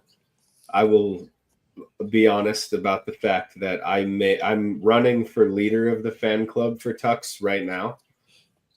Nobody seems to want me in charge of the fan club though. And Tux has the veto power. Alaskanon is the He's the Tux Club General. And I hope those shirts are holding up well. I specifically chose water-based ink, which is harder. It was harder to print. It's like more messy, and you have to run the heater hotter, but it's more permanent and supposed to last longer. So this thing is actually incredibly rugged, by the way. I've done some pretty heavy duty shit while wearing this shirt. And then it even comes out clean afterwards, which I was pretty blown away that's I'll crawl under a truck and get covered in grease and oil and roll around in dirty snow, and then I'll wear it for like another 12 hours until whatever I'm doing is done. And like it'll get impaled by all kinds of jagged metal, and there's still not even a hole in it. Like nothing I've ever owned does this good, except like maybe some Duluth Trading Company jeans are pretty rugged, but I will say this is a very high quality shirt, and I would like to see a lot more of them made. I'll definitely have to consider that at some point. It's a little bit of a Tux lore. I used to be in screen printing, so no, I wasn't actually printing myself.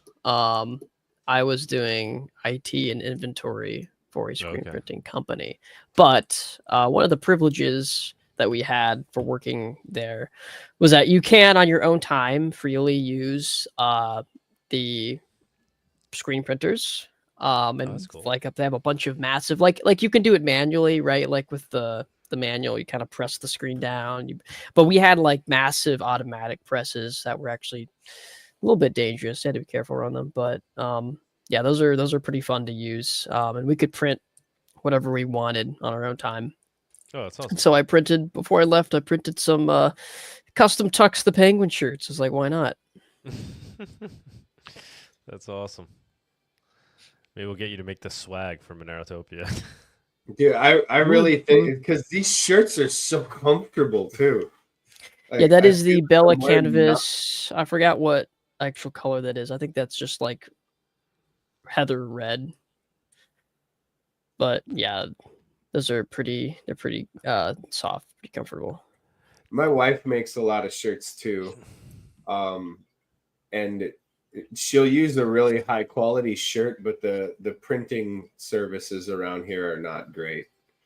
They don't have the capital and the machines that you would have other places. Like most of my Uncle Ted Pepe meme shirts, they're all like beat up, and I mean you've probably seen him on the show before. Like they do not survive like this one did. This one is incredibly rugged. Tux, can we go ahead and play the guest segment anyway, just so we get yes. This episode of Monerotopia is sponsored by Cake Wallet. The Monerotopia guest segment is sponsored by Cake Wallet. Store, send, receive, and exchange your Monero and Bitcoin safely on iOS and Android too. Cake Wallet is open source, and you always control your own keys.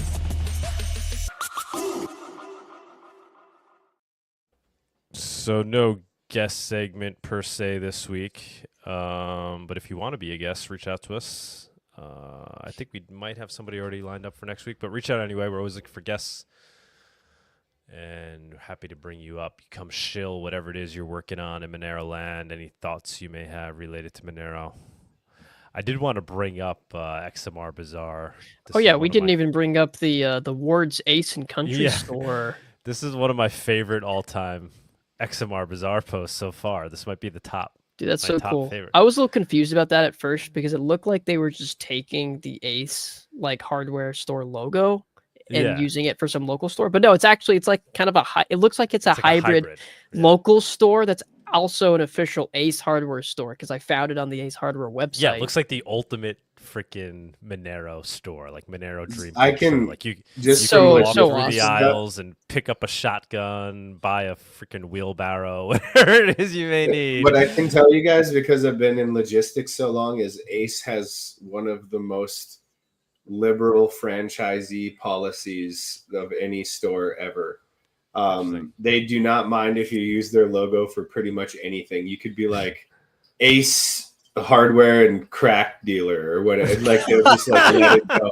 They do not care at all, and that's one of the reasons why so many people are an Ace hardware dealer, is because they do very, very little to limit you, and even stuff that's like par for the course in franchisees, like how much you have to sell things for and so on. They are exceptionally hands off with that stuff. And then if you want to return stuff, they're also very, very generous about that too. And that's not to say that necessarily all of the hardware that they distribute is like top quality or whatever, but they also won't force you to use their partner tools. So like, let's say like they have a new batch of Milwaukee and you want to sell DeWalt, they don't care. It's pretty cool. Milwaukee's unequivocally better, though, for being honest. But. Well, I mean, if you got the money, you know. If you have the money. And actually, I'll tell you this, when it comes to power tools, I'll usually send in a truck or like somebody who's going away. I'll send them with Craftsman because it's very disposable. True. Yeah, and then in the shop, we use Milwaukee. And then sometimes if something is going to be really rural and exposed to the cold for a really long time, then I'll go with DeWalt. Like they all have their use cases for sure. And then another thing is DeWalt makes surprisingly durable like wrench and socket sets, and they're very competitive prices. So you'll have one of everything in the kits, including like stuff that other kits won't carry. And you get definitely the most bang for your buck if you wanted like a heavy duty socket set that also has crescents and everything. DeWalt is, in my opinion, the leader there. I use a lot of tools, so I should probably shut up, or this is going to become Monero's tool. It seems like one of the first like really like actual useful uses of the XMR Bazaar map, because instead of it being like, oh, somebody's selling a graphics card in like Nebraska or something, right? It's like, oh, here's a store. You can see the location of a store that might be near you. Yes. Now we have the Monero supermarket in Astoria, but the guy is only, it's only on the, when he's there, you gotta like, he's the guy who runs the store. He's the owner. But now we have a Monero based hardware store and like general country store, everything you need. I mean, they have you gotten in contact with this guy, with the shop owner? I DM'd him on what XMR. Yeah, I DM'd him on XMR Bazaar and asked him if he wants to jump on the show, and he could like live stream and show us the store. And I'm sure he could give us his Monero story. But yeah, if anybody is in the area, it looks like it's on the border of Idaho and Utah, right? Next Monerotopia. Yeah. We have the XMRtopia at Ward's Ace and Country Store, guys. In the parking lot. Dude, let's do it. That's like probably the second most based location. I'd actually be so down. That'd be amazing. It would be amazing. Oh my god! But yeah, if anybody's in the area that wants to kind of go do some Monero reporting and go spend some Monero live on air, head over to the store. Maybe you're an hour or so away from it, and please go check it out. Like on one of these Saturdays. We'll get you up as a special guest as you shop at Ward's Country Store. That's awesome. So I'd say that was the big XMR Bazaar news of the week.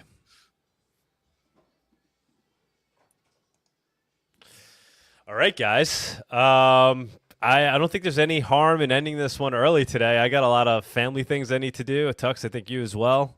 Bawdy in Alaska, thanks for holding it down, guys. Viewers on stage. I don't know. Oddly, there's not really many people. Everyone's shy today, I guess. No one. Yeah, that is often a kind of a theme. But we got a bunch of live viewers. There's another viewer on stage. He never misses an episode. Not one time. Let's get W's in the chat for Alaskan on Sun. David. Yeah, We can make him the special guest whenever he wants. But yeah, guys, reach out in the future if you ever want to be a special guest. We're more than happy to have you on. I know there's a lot of people working on a lot of things now in Monero land. You're just seeing more and more of it out there on Twitter. A lot of talk. It's all good stuff. A lot of action. And I think we could leave it at this.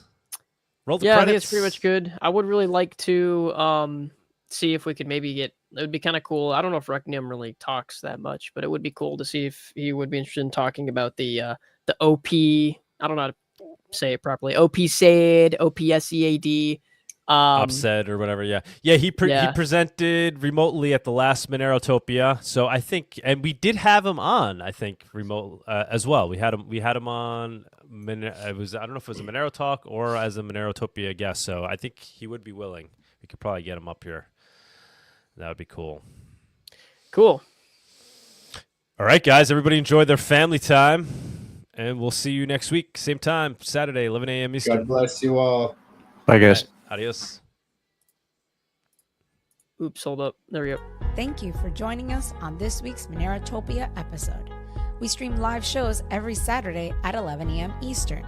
You can find and subscribe to our show on YouTube and Odyssey, or listen to the podcast on iTunes, Spotify, or Stitcher. Don't forget to follow us on Twitter or join us in the Monerotopia Telegram group.